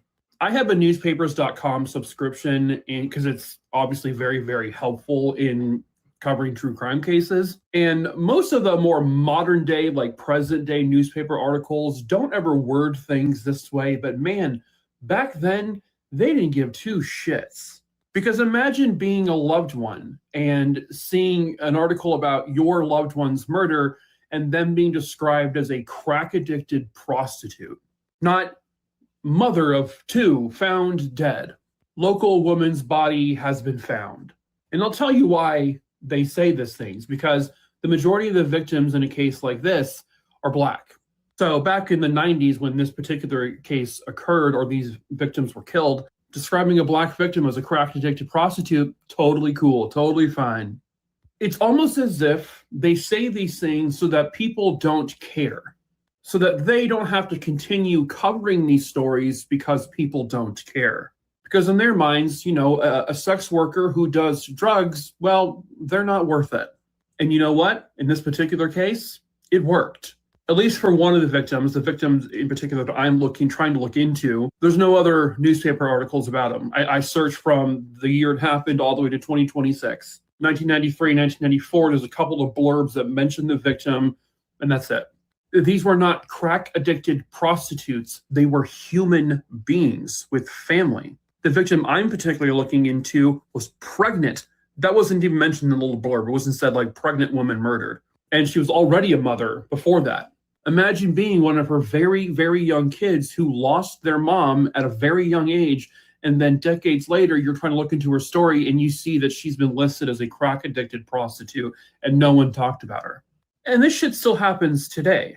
I mean, anytime, you know, a white American woman is found murdered, obviously there should be coverage of her case because she is a human being who was murdered. But it dominates the news circuit. Every local news place is covering it, despite it not being in their city or state. It gets national coverage. Hell, the moment it happens, Netflix is already developing a true crime documentary to be released 3 months later. But at least then, when it was a black victim or an indigenous victim as well, it's like, oh yeah, they were killed too. Verily, some crack-addicted prostitute who was black died. Anyway, back to the real news. Gabby Smithington, a beautiful blonde white American woman, stubbed her toe and died. Some say it was an accident, but others say it was murder. Join us as we talk about her every single day for the next 10 years until we discover the truth. Well, what about those sex workers that were killed? Who the fuck are you even talking about? Nobody cares. A white woman has stubbed her toe and died. This is the real news, buddy. Anyway, they were not 7 crack-addicted prostitutes. They were human beings whose stories deserve to be heard. Now, imagine, because he's talking about the 90s, okay? The 90s. Go back a decade, that was normal. That was normal. That was normal. Every single time a black person died, and I think I made a video about this, it was crack-addicted prostitute or gang-related, blah, blah, blah. In Kansas City, there was a house fire. As long as my ass stay black and point to the ground, I will never forget this. And it was on Channel 5, which is the CBS affiliate in Kansas City. Possible crack house burned to the ground. Police are still investigating. Possible crack house burns to the ground. Police are still investigating. You know what the investigation found out? That it was an old black man who lived by himself at a 2-story house who fell asleep on the couch while smoking a cigarette. Not a crack house, not a gang-related house. It's just an old black man who got off work because he was still in his work clothes, apparently. Falls asleep, cigarette in hand, burns the house down. But that's not what we got.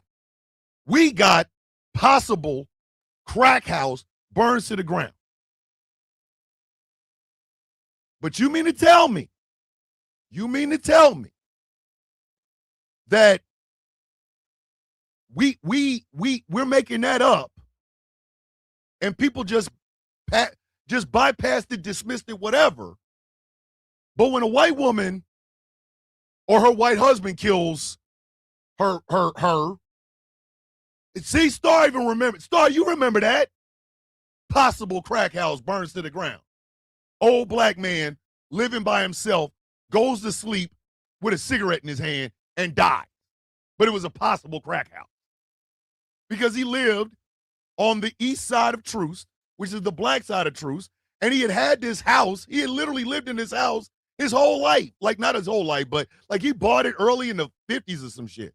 Had a wife, 4 kids, kids got grown, wife died. He still worked. He lived in that goddamn house, was smoking a cigarette, put the cigarette fell out of his hand, house burned down. House burned down. But you mean to tell me when a white woman or a white husband murders everybody in the house, you get Georgia dad kills wife and then commits suicide?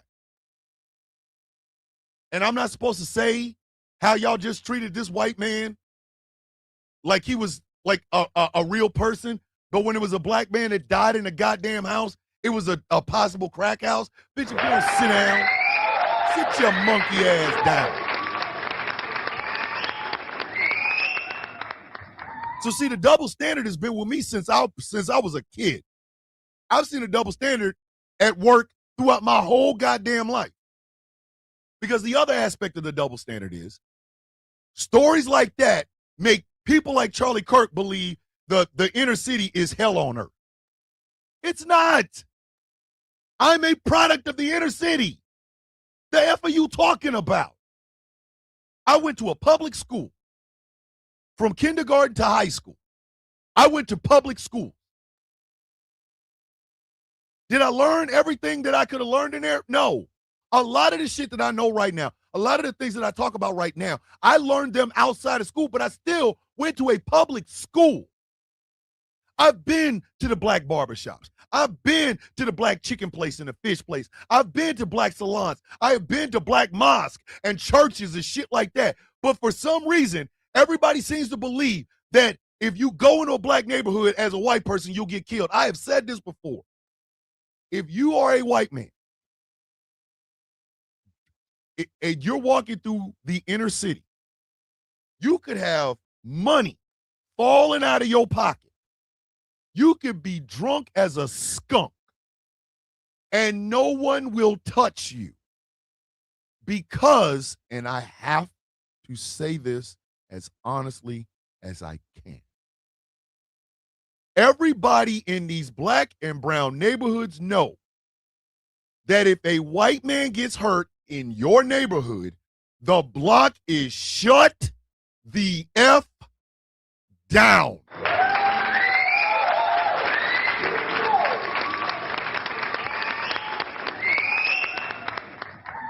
If a white man gets so much as a hangnail in a black neighborhood, that whole neighborhood is going on lockdown.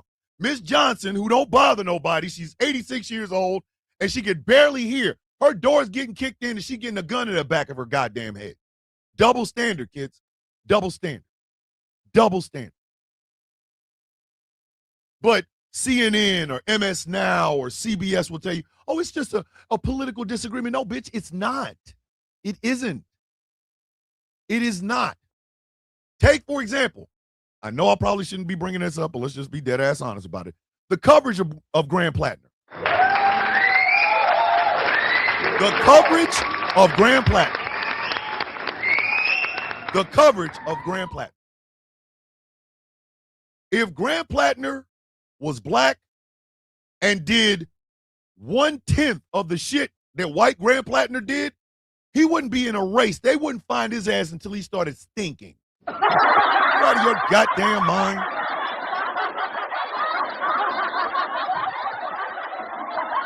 And he was running for a job that pays $174,000 a year and affects millions of people, not just the people in Maine, but people in the United States. I remember saying John Fetterman is a disgrace to the United States and he needs to get the hell up out of there. And somebody telling me, well, you should stay out of Pennsylvania politics if you don't live here. Bitch, I don't give a shit.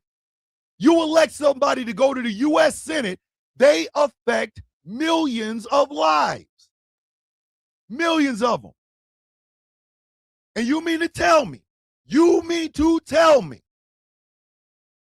that we're not supposed to notice the grace that is given to candidates of a particular hue?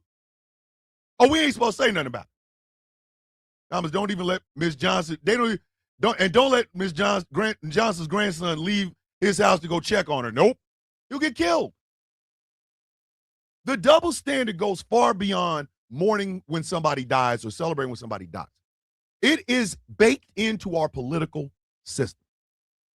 All of it. It is baked into our political system. The media will tell you it's a political disagreement. No, it's not. Because anything that affects millions of lives, that goes far beyond a disagreement. And it starts the moment you're elected and it ends when you die. You know what I mean? You would have never been allowed out the gate. Thank you, Annabelle. Yep. Yep. There you go. Lindsey Graham in life affected millions of people, not just in South Carolina, but in the United States. He has done detrimental harm to people in the United States. Trying to make a national abortion ban. Hey, bitch, I know you take dick, but you ain't got a uterus. Sit your stupid ass down.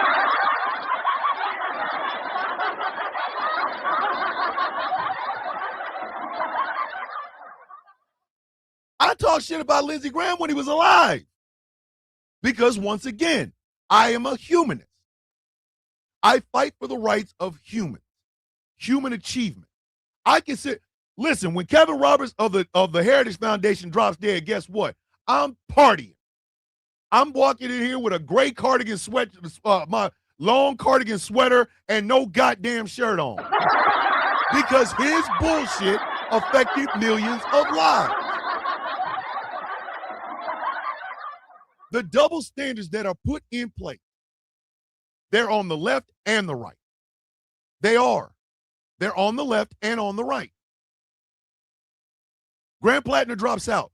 You will not hear another damn thing about Grand Platinum. Why? Because the media is going to be like, oh, well, he dropped out. This is the end of the story. No, it's not. No, it's not. Is he going to pay for his crimes? Of course he isn't.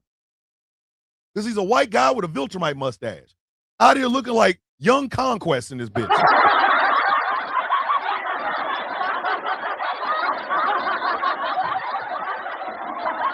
Grand Platinum had a totem cough on his chest for 18 years. And it wasn't until he decided to run for goddamn Senate that, I better cover this up. That's how American politics operate. That is how American politics operate. You know what I mean? That's how American politics operate.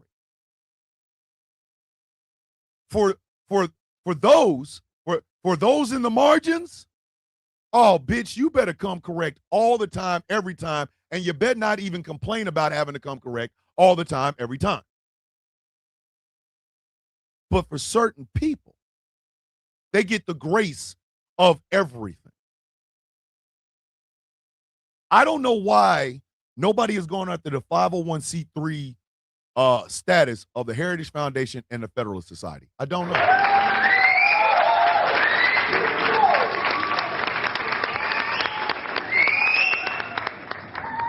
It took a lying-ass piece of shit like James O'Keefe, some doctored videos, and Fox News to get rid of Acorn. Do y'all know what Acorn did?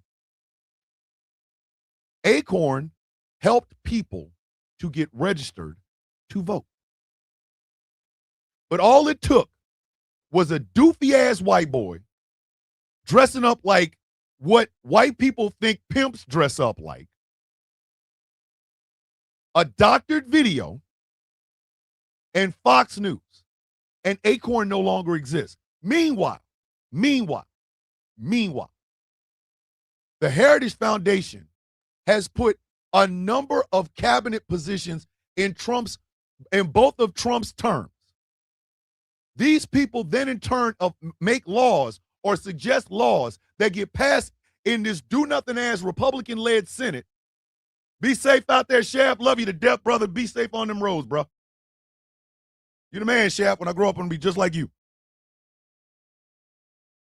They put it in this do-nothing Republican-ass led House and Congress. It affects millions of people. Nobody is trying to touch their 501c3 status, which says you cannot be involved in government or politics. Double standard. Double standard. If it's white and conservative, we will not, even Democrats won't even touch them. Everybody loves bringing up AIPAC. Oh, AIPAC's the bad. AIPAC only does that because nobody has ever taken their 501c3 status. Nobody. Nobody's ever suggested it. Nobody's ever put legislation in it. Nobody's ever asked for an investigation into it. Double standard. The reason these things happen is to maintain the status quo. And that's all it is. That is literally that's the goddamn ballgame right there. To maintain the status quo. It's not enough that the scales are imbalanced. You got to continue to put stuff on the other side that outweighs anything that is good. So when these people who are responsible for some of the pain and suffering that happens in your life, when these people die, death does not absolve them, and I don't recognize the Jesus credit card. Sorry, I don't give a shit. I don't care.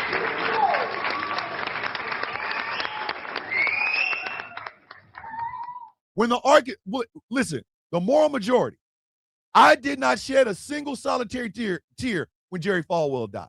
Why? Because Jerry Falwell stood his ass into a pulpit and said AIDS was God's punishment for being homosexual. And you expect me to somehow forgive him for that? No. Because of the double standard. You said it. You said it. Every person that died of AIDS, you condemned them. So when your ass dies, I'm condemning you, bitch.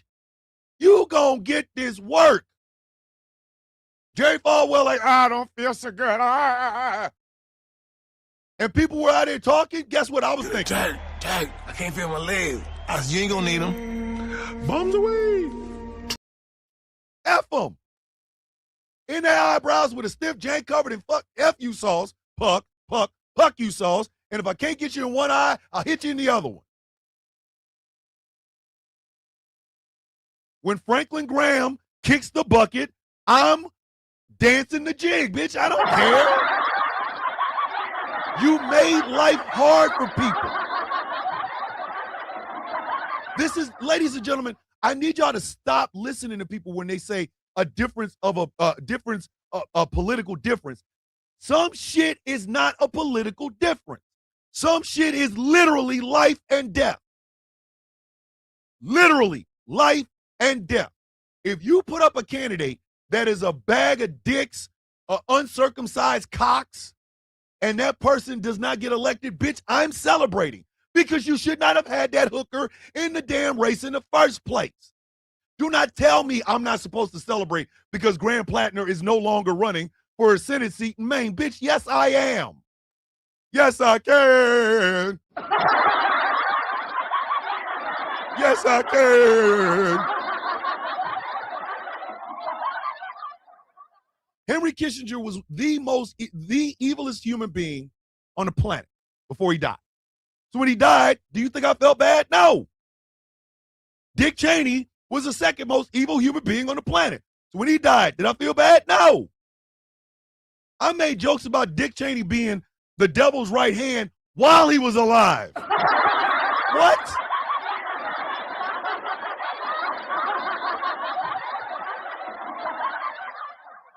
You out of your goddamn mind.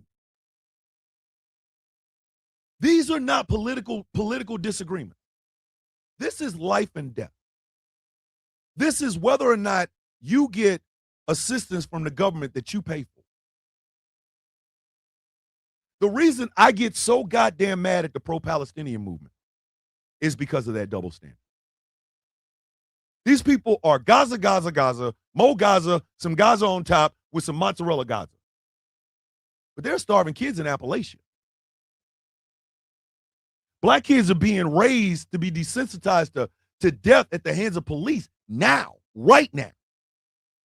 Whole community suffering with PTSD. And the Gaza people do not say a goddamn thing. So when they are put out there, when they are out there, breathing and shit, and I tell them, get away from me before I kick you in your dick, I'm not wrong. Because your movement is predicated on people in one place, nowhere else. Nowhere else. Do y'all not think that black and brown people don't see the racism in our public discourse? Do you not think we don't see this shit? Like, bitch, we are in the room while you're doing it.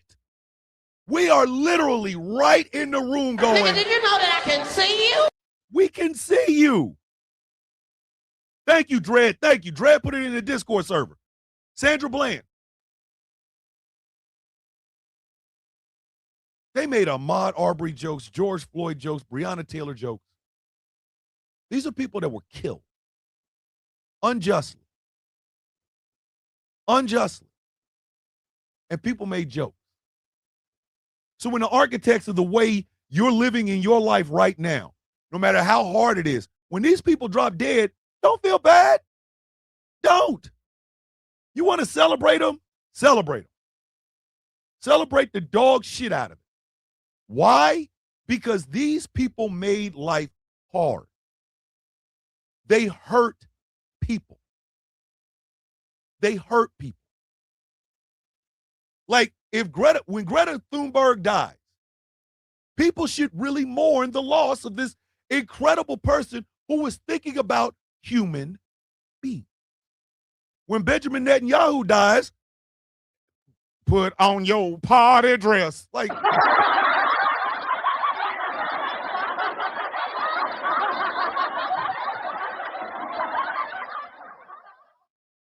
and I'm sorry, there is no such thing as a political disagreement when lives are on the line. There is no such thing as a political disagreement when lives are on the line. If it affects 1 million people, it's not a political disagreement. It's right and wrong. It's morality versus immorality. And an immoral person does not get absolved because they kicked the goddamn bucket and Mahalia Jackson came and got him. Death does not absolve you. It doesn't.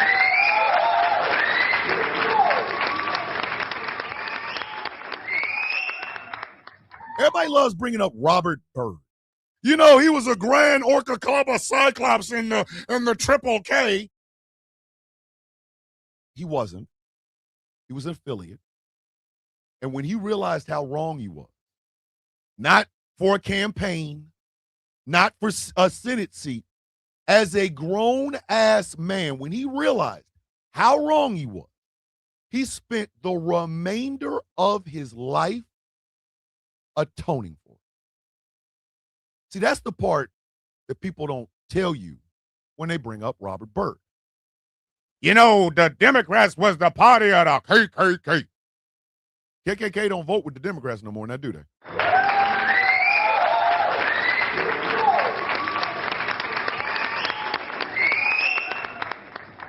If I do wrong to someone and I try to atone for it, at the end of my life, I don't want you to forget the wrong that I did, but I also don't want you to forget the good that I tried to do to atone for it. Charlie Kirk never atoned. Never. His last words, counting or not counting gang violence and Paca. Those were his last words. His last words, counting or not counting gang violence.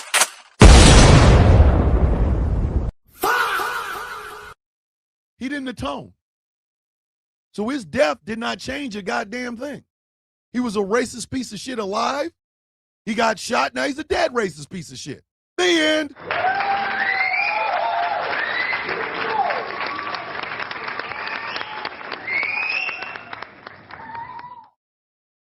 The Jesus credit card doesn't work on me.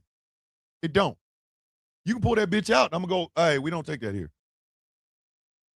I'm gonna be like Black Panther in Infinity War. No, we don't do that here. Give a goddamn that that man found Jesus? I bet he met him too. Like they up there. Well, they ain't up there. He talked to him right afterwards, didn't he? He found Jesus. I guess Jesus wasn't lost though. You want a cookie? Get out of my face. Death doesn't absolve you. It doesn't. It just means you dead, which is the destination for everything that lives. But it's the dash or the space between the day and the year you were born and the day and the year that you die that will make up who and what you are. How will people remember you? These are not, again, this is not political disagreement. And you cannot ask people to somehow absolve people of the horrible shit that they did in life and never atone for it. See, that's the key. That's the key. And atoned for it. If you didn't atone, why am I talking to you? When Mitch McConnell dies, he will never atone for putting all these right-wing dickhead-ass judges on the bench. Something that will affect you long after his death. So when he dies, you better celebrate. He made your life harder. Why are you sitting here not celebrating?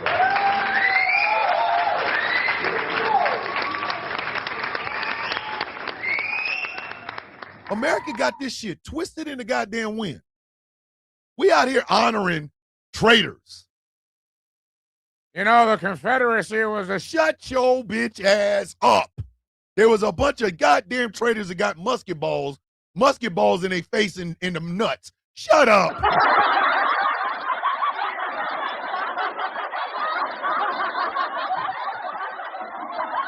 Trump is a perfect example of what I'm talking about. Trump is white anger and white aggrievement given human form.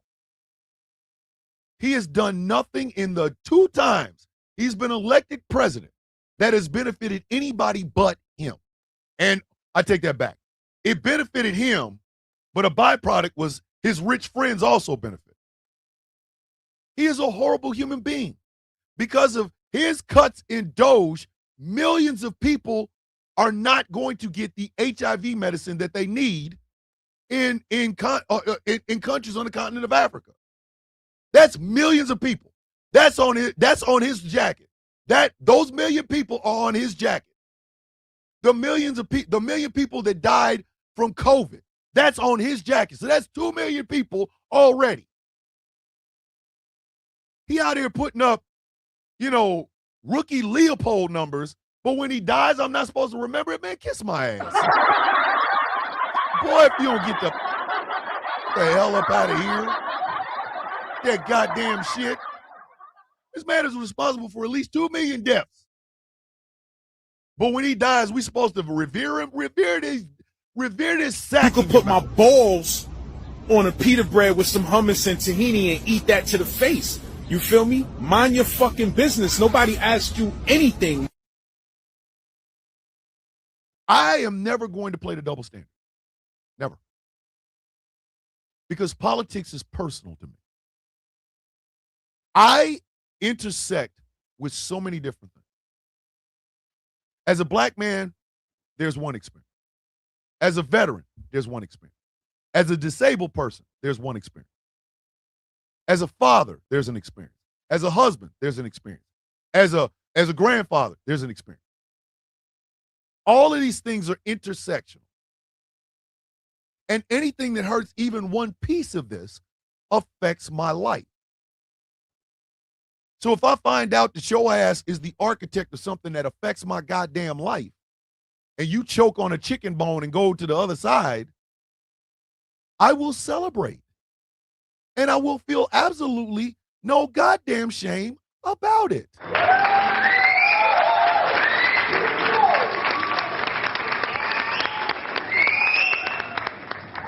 I will feel no shame whatsoever. None. Because your inability to see humans as humans has led to the deaths of millions, the suffering of millions. Millions of dollars just wasted on blowing up shit. The military-industrial complex going crazy. We got surveillance groups from all outside the world that are monitoring us and taking our data. You've got an entire little itty-bitty ass country that seems to never want to get along with brown Muslims. And we are funding this shit. You are affecting human life. You are affecting human achievement. So when you die, you're not absolved of that shit unless you spent the remainder of whatever life you have trying to fix it. And since some of these people never did, I don't give a shit about them, Keisha.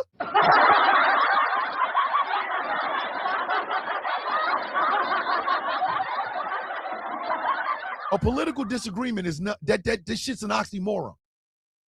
Because politics affect millions of people.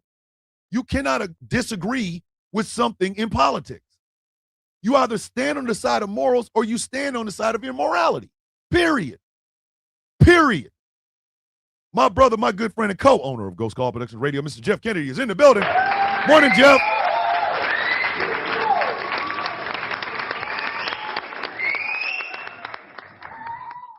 Thank you, Mosaic. Look at Mosaic coming in with the knowledge. There is a political disagreement is an oxymoron. Listen, I run a radio show. Right? So let's say I oversleep and decide not to do the show. Okay, y'all are going to go, well, Sound of Coffee ain't on. Guess I'll go find something else to do. I decided to stay in bed, and because of that, y'all didn't get a show. That's it. It affected your life in as much as you watch the show in the morning, or you listen to the show in the morning. If I am a politician and I decide instead of voting for housing benefits or voting for strengthening of the social safety net, and I go to sleep, I'm like, I ain't even going to go and vote. I'm going to bed. That affects millions of goddamn people. That affects millions of people. There is no disagreement with that. I just screwed over millions of people.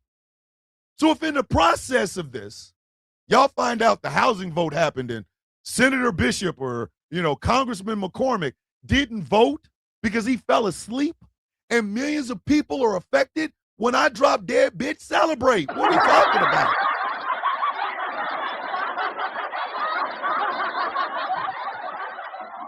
Good morning, Nightbird, with your beautiful self. What are you talking about here? This idea that death absolves you of all of your crimes, you out your goddamn mind. The life you lead in that space, between those dates, is what you will be remembered by. The reason I want to piss on Rush Limbaugh's grave is because in life, Rush Limbaugh was a piece of shit. SEL Blue Girl, good morning, your beauty self. Rush Limbaugh was a piece of shit. He fundamentally changed the Republican Party. He did. I won't even say by himself, because he had backing. There's always been John Birch societies and heritage foundations and federalist societies and shit like that, these think tanks, the Cato Institute and shit like that have affected your life. So when one of the architects of how hard your life is dies, you are not responsible, nor are you accountable to how you feel about this person dying. They died. Death is the destination for everything that lives. It is the life that you live while you are alive that will dictate how you will be remembered in death. I said Lindsey Graham didn't die of no acute heart attack. Lindsey Graham got dicked to death. I said what I said.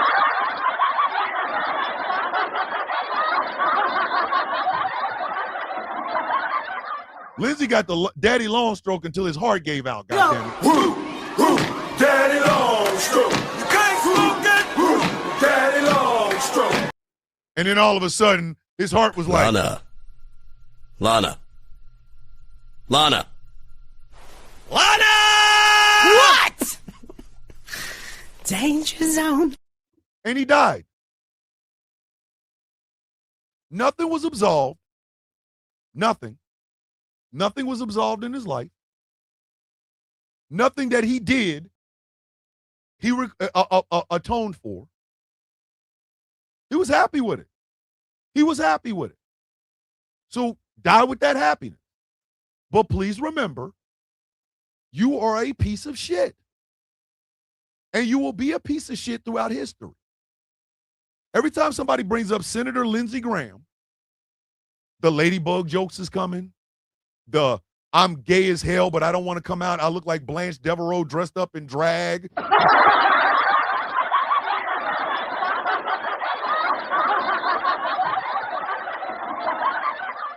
All of his lovers now realize the NDA is dead because he's dead. And they start coming out with stories about how they had Lindsey Graham in a spit roast with 4 Negroes and they was barbecuing and banging his booty cheeks all to death.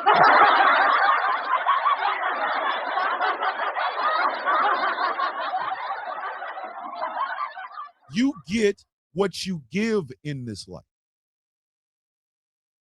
You do. You get what you give. If you are a piece of shit in life, in death, you will be a piece of shit. If you are a Totenkopf chest on the chest having sexual assaulter, you don't get grace. You get consequences, bitch.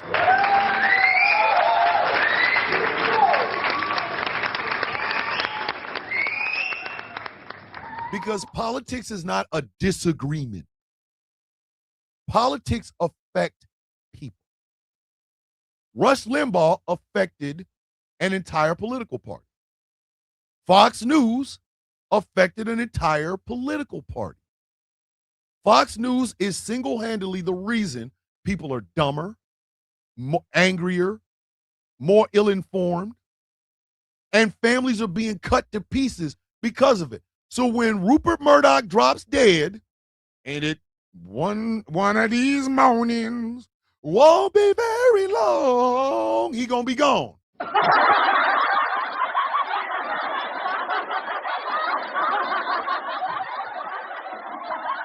The media will try to make it out like he was this titan of industry and blah, blah, blah, because the media is there to sell you some shit.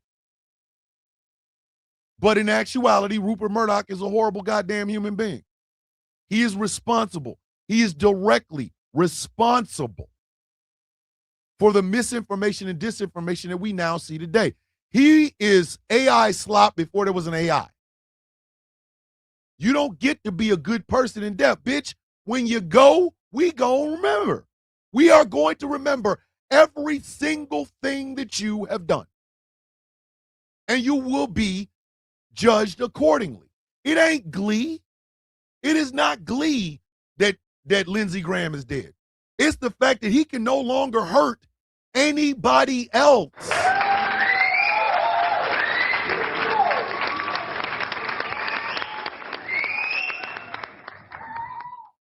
People genuinely celebrated. Jewish people genuinely celebrated when Hitler died or killed himself, right? Would somebody go back and go, oh my God, I can't believe that you're celebrating the death? Yep. Because he affected millions of lives. Millions of lives. If you affect 1, 2 people, you got to pay for that. Been a right-wing reform politician murdered here in the UK, and people are doing the same Charlie Kirk performative purist bullshit here. See what I'm saying?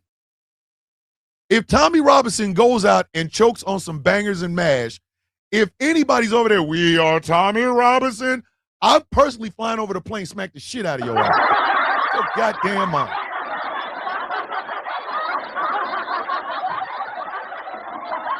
There were Irish people singing Lizzie in the Box after Queen Elizabeth died. Oh, that's you shouldn't do that. Why? She affected millions of lives. There are women in America today who cannot control what happens to their own body because of Lindsey Graham. Are you saying those women don't have a right to celebrate the fact that the little, undercover Blanche Devereaux is dead? He affected their life. Why wouldn't they be happy? You don't cry when an abuser dies. You don't. You do not cry when an abuser dies. You don't. When Roger Ailes died, I said, good. Perfect. Perfect. That's where he belonged. Dead. I get up every morning and I'm going, why is that man in the White House still alive? Oh, well, you're wishing death on him. Yep. Number one, you don't have to wish death on anybody. We're all going to die. Like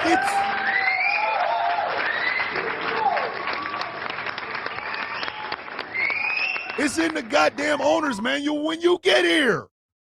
You're going to breathe your first breath and you will breathe your last one. Nobody can wish death on him. No. Because death is what's going to happen regardless. But when he goes, his legacy lives on. It lives on. People are like, we're unhinged because we're celebrating. No, bitch, we're not celebrating him dead. We all go die. We're celebrating the fact that he can no longer hurt anyone. He can no longer make laws that hurt people. He can no longer make laws that affect millions of people. He's dead. Screw him. Who gives a shit?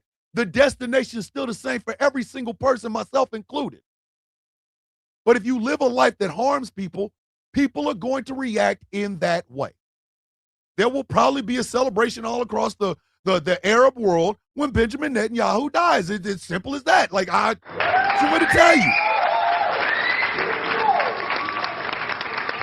STL Blue Girl, I asked that same damn question. Why? Why? Horrible people do not get absolved because they pull out the Jesus credit card. I don't give a goddamn about that card. You don't. You don't. You do not get absolved because you did what all of us are going to do. No. It's not that we care or we're happy that you're dead. Charlie Kirk can no longer put out racist bullshit ever again. His legacy is of being a racist, homophobic, xenophobic, sexist piece of shit. That's his legacy. Not this shit that Erica Kirk is trying to do with Turning Point. Bitch, no. He was a racist piece of shit podcaster. That's like gnashing of teeth when Andrew Tate dies. Bitch, watch. Watch.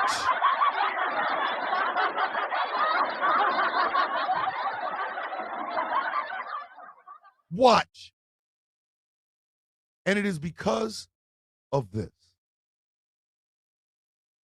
we have become very desensitized to what politics does to all of us. Not just in the United States, around the goddamn world. Around the world. Picking politicians willy-nilly affects millions of people. It does. You know how they say racism is expensive? It is. All these poor-ass white people that think electing more Republicans who talk about Jesus and the Bible and guns and no trans and sports and shit like that. When you elect these people, you've just now affected not just your life, but the lives of every single person around you. And you got to live with that. You got to live with that. All these far leftists, you got to live with the fact that y'all hitched y'all wagon to a goddamn man that worked at Blackwater, said bullshit about black folks and gays, and had a token cough on his chest. You got to eat that. You got to eat that and swallow it. You got to eat it. You got to eat it. I know it hurts, but guess what? Swallowed up. Have you ever been swallowed up? Have you gone through a time of swallowing where everything was overwhelming and you...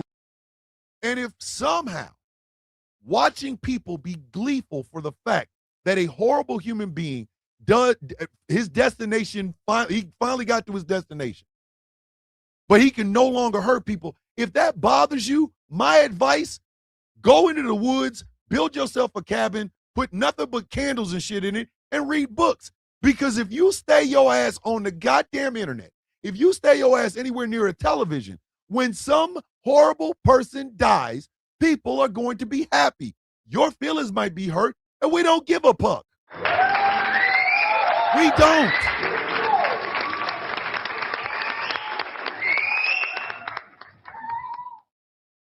You got to be out your goddamn mind. Because if you take these right-wingers' double standard type thought process to its literal conclusion, these people would not want you to make fun of Jeffrey Epstein, even though he's dead. Same thing, fam. Same thing. According to right-wing logic, no matter what a person does in life, you cannot celebrate their death. So we're not supposed to celebrate the fact that Jeffrey Epstein ain't breathing no more? Word. We're not supposed to celebrate the fact that Jeffrey Epstein can no longer hurt children. We're not supposed to do that? Is that what you're telling me? You are out of your mother effing mind. You are out of your fucking mind. You are out of it. That man is dead, and I'm happy. Every morning I get up and go, whoo, that's something Jeffrey Epstein can't do.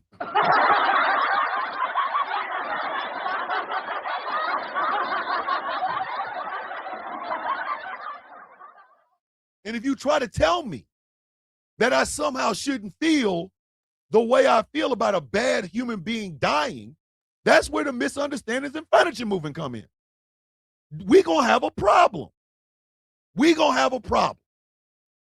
That man in Florida chased that woman. She kept telling him, leave me alone. He kept chasing, leave me alone. Please leave me alone. She's telling him, leave me alone. She pulls out a gun, leave me alone. He kept going forward. Pop. His ass is dead. Here come the media. Veteran and father shot the man. Remember the last thing he did. He would literally not be dead had he listened to the black woman and kept his monkey ass on the other side of the goddamn car. I don't feel bad for him. I don't.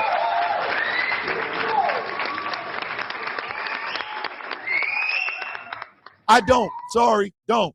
Well, case closed, Watson. Bet he won't do it again. I bet he won't do it again. Because once again, ladies and gentlemen, politics is not a friendly disagreement. Oh, well, you're on one side of an issue and I'm on the other, and it's okay. No. That issue affects millions. Here, Israel, Germany, UK, France, Australia, Russia, China, South Korea, Japan. The decisions we make here in the United States affects people all over the goddamn world. And if the decisions that the United States make and that's our elected officials, if they make decisions that harm millions of people, not just in the United States, not just in Canada or Mexico or South America or anything like that, millions of people around the world, when that person dies, unless he or she spent their life trying to atone for it, no, I don't feel bad. I don't. Again, the destination is still the same. We are all going to die one day. Every one of us.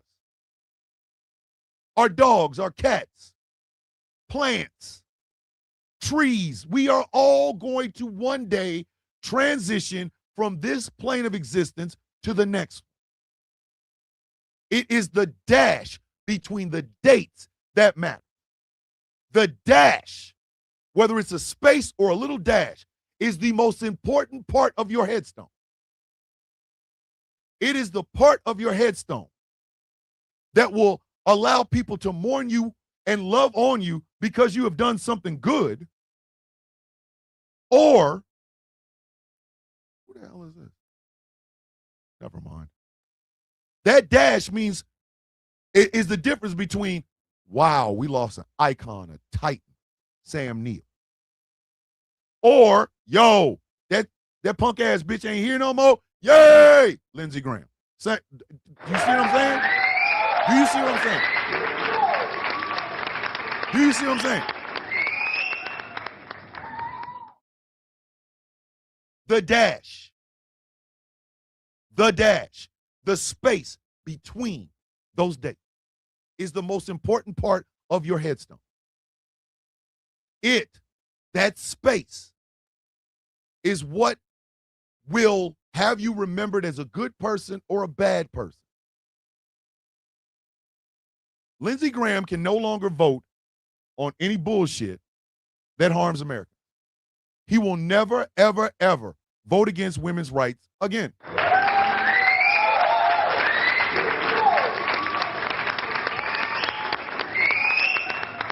He will never, ever vote against black people again.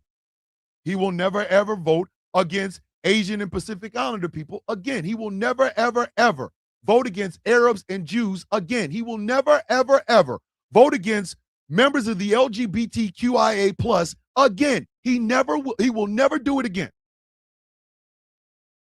He will no longer harm millions of people around the world ever again. That is a cause for celebration. Graham Plattner will never have a chance to turn into John Fetterman. And when they primary John Fetterman's punk ass out of there, John Fetterman will not have the ability to harm millions of people ever again. And when he dies, he will be remembered as such.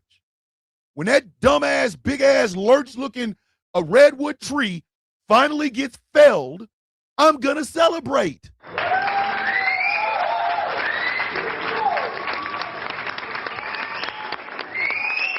As I have said all along, ladies and gentlemen, the destination remains the same. Death is undefeated.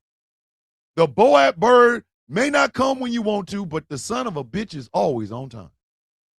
Death comes for us all.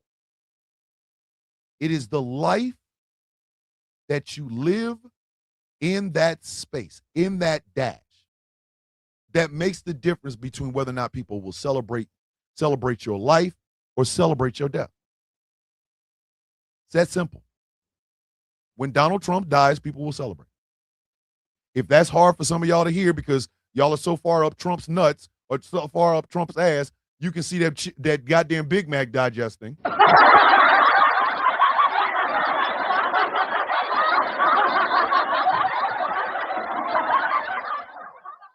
It is because the dash between those dates that he lived and died, he was a horrible human being.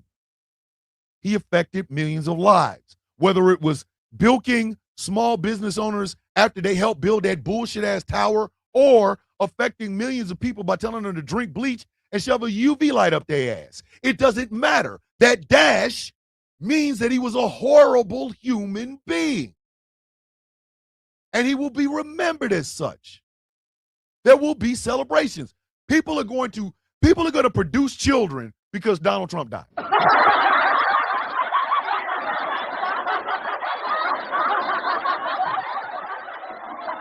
There's going to be a whole lot of sex after Donald Trump died. A lot of it. A lot of coitus is going to happen because that son of a bitch dropped dead. Because an evil person died. A person that affected millions of people died.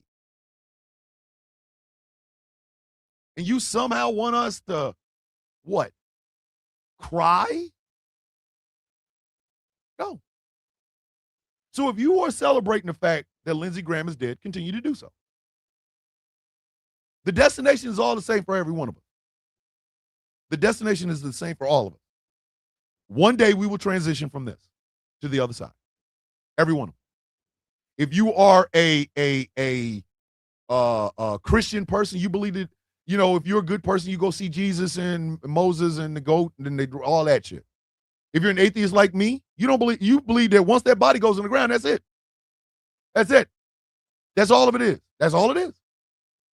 If you believe these things, we're all going to go. We are all going to go. It is the life that you leave behind is the reason that people will celebrate or cry. I did not understand all of that Charlie Kirk gnashing of teeth. I didn't understand putting them in AI-generated pictures with Martin Luther King and Malcolm X. I didn't understand putting a half picture with Charlie Kirk on one side and Martin Luther King on the other one. I didn't understand any of this shit because Charlie Kirk was a horrible goddamn piece of shit. He was. Death does not absolve that. And I don't care how graphic it was. I don't care how out in the open it was. I don't give a shit. I don't. And I'm sorry, right-wingers, you pushed me to that. You created the desensitized, I don't give a shit if a bad person dies in me. You did it.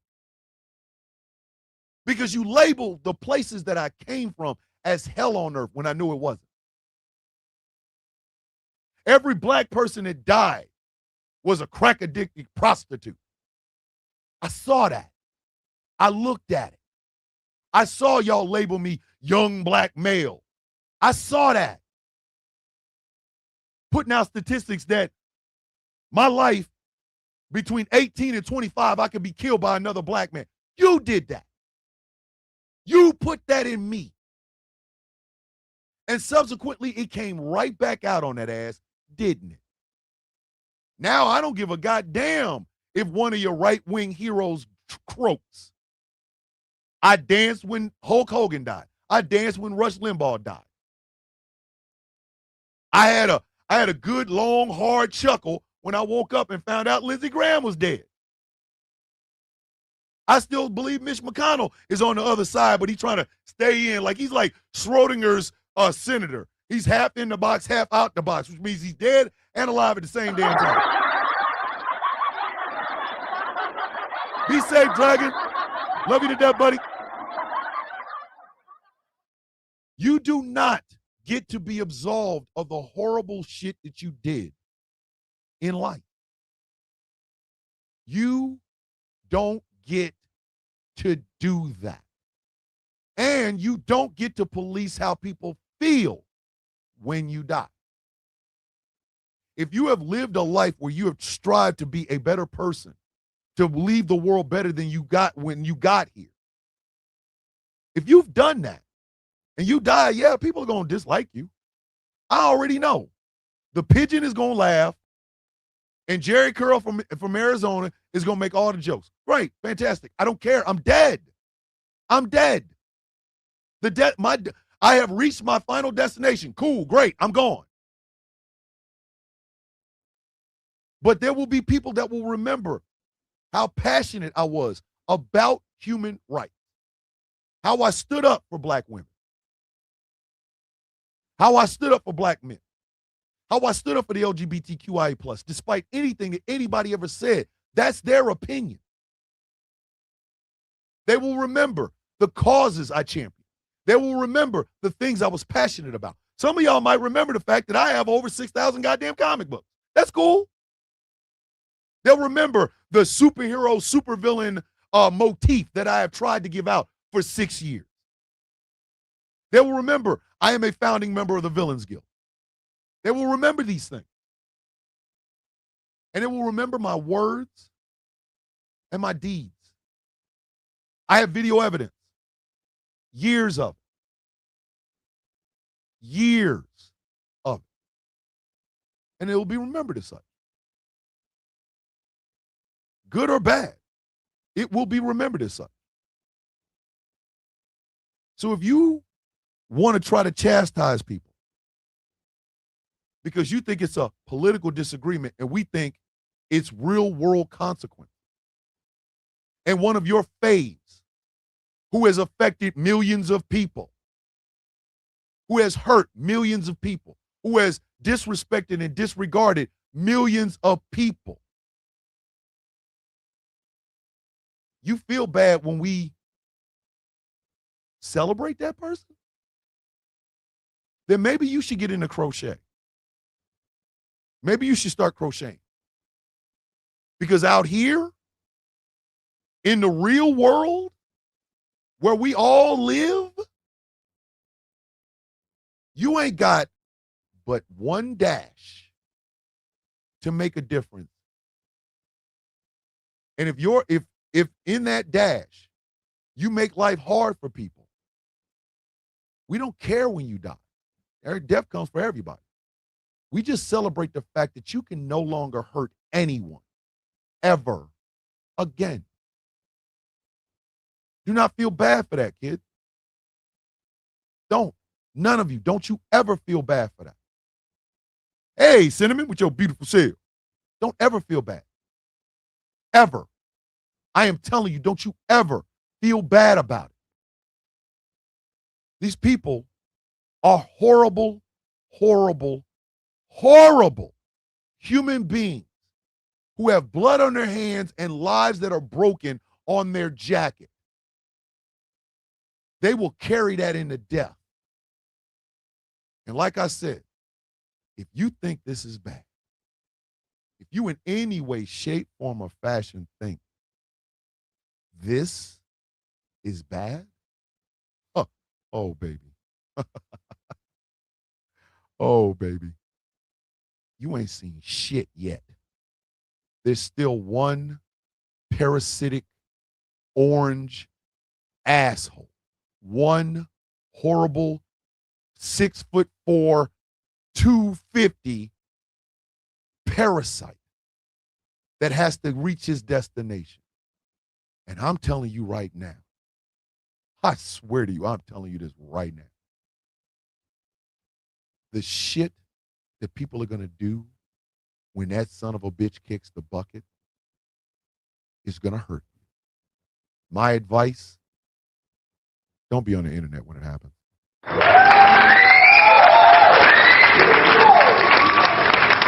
You do not want them problems. You do not want them problems. Ladies and gentlemen, that is the show. As always, if you like what I'm doing here and want to support, think about becoming a Patreon at patreon.com/Thomas the Villain Bishop. For as little as $3 a month, you can help me keep all of this running. I finally found all of my pictures from Germany, all of my pictures from South Korea, and I'm still looking for a couple of pictures that I took in Afghanistan. I got some really good pictures in Afghanistan. So what I'm going to do is I'm going to start making like collages with music, right? I'm going to put them on the Patreon. It'll be open for all tiers. But if you are a paid subscriber on my Patreon, you'll get behind the scenes clips. And I'm telling you right now, some of this shit is funny because I'm going to put commentary on some of it. You're going to get two versions of the video.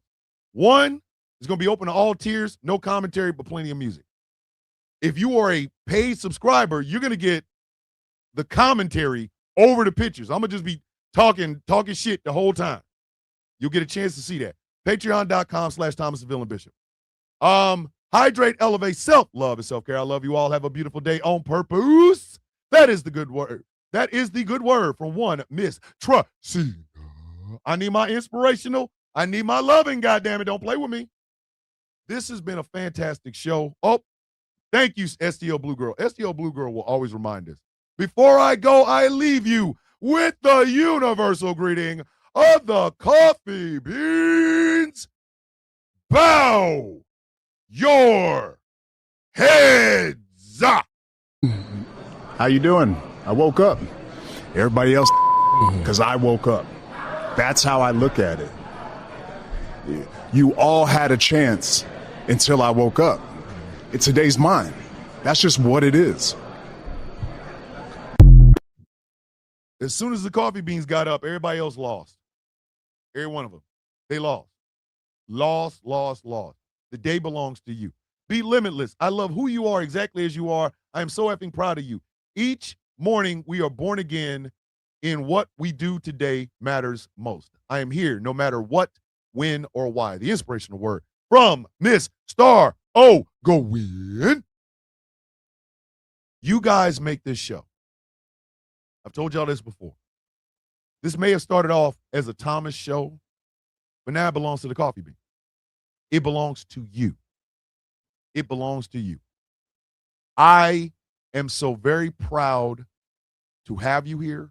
I am so proud of the 2 years we've been doing this. And I do think I'm going to go back to an old thing that I used to do that y'all love so damn much. Get your C's, turn them sideways, raise them in the air, and acknowledge your coffee bean. OCB, OCB, OCB, OCB. Why you got your hand up there? Give yourself a pat on the back. Give yourself a high five for the absolute best part of this show, the coffee beans.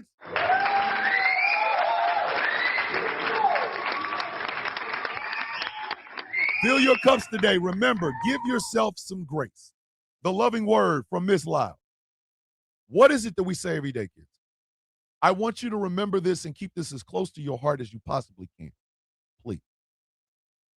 You are not responsible to mourn anyone that hurts you. I'm going to say that again because I don't think y'all really heard me.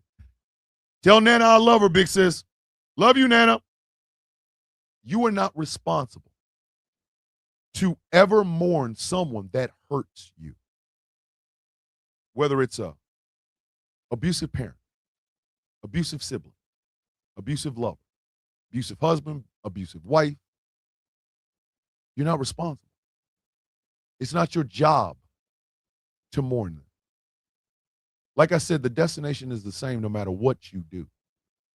Everything living will die one day. But I want you to keep in mind, and I want you to think about this. What does the dash mean to you? What does the dash mean to you? In that dash, are you living a life of love, of respect, of dignity? Not just for yourself, but for everyone. Are you living a life full of possibility? Are you living a life in that dash that one day will make the world better? That dash is the most important part of your headstone. Make it count. Make it count. What is it that we say every day, kids? May your day be as sweet as the coffee in your cup. Ladies and gentlemen, boys and girls, children of all ages, my name is Thomas Bishop. I am known as the villain. My title and designation is the brutalist, the leader of the Villains Guild, a proud, upstanding member of the Outcast Nation. And this has been a Misunderstandings and Furniture Moving episode of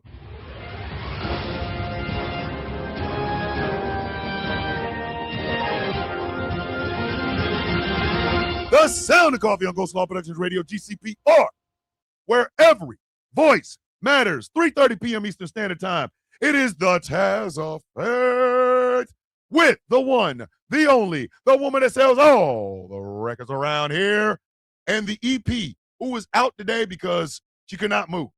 Pretty sure she'll be able to move better later on. Later on today.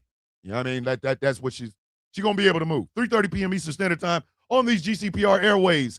I love you. I am proud of you. Thank you, thank you, thank you for making this morning show everything it can be, everything it should be, and the possibilities are endless. Coffee beans. Please remember, one coffee bean, you ain't getting nothing out of it. A multitude of coffee beans, we make the world go round.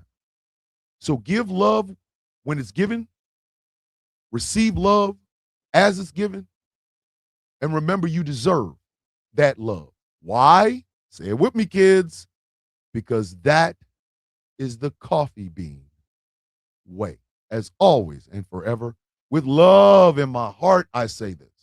With peace on my mind, I give this. Annabelle, you and Wakanda take a couple of steps back, because this is the before. I ain't even got the hair off and not, but I know y'all been looking at my muscles all day, so take a step back. Oh, shitty fine. God damn. I swear for God, for the white man, if you get any more fine, girl, he gonna make me pregnant just looking at the screen, God damn it. And just a tad bit of hair grease. I will see you all tomorrow for Trifling Tuesday.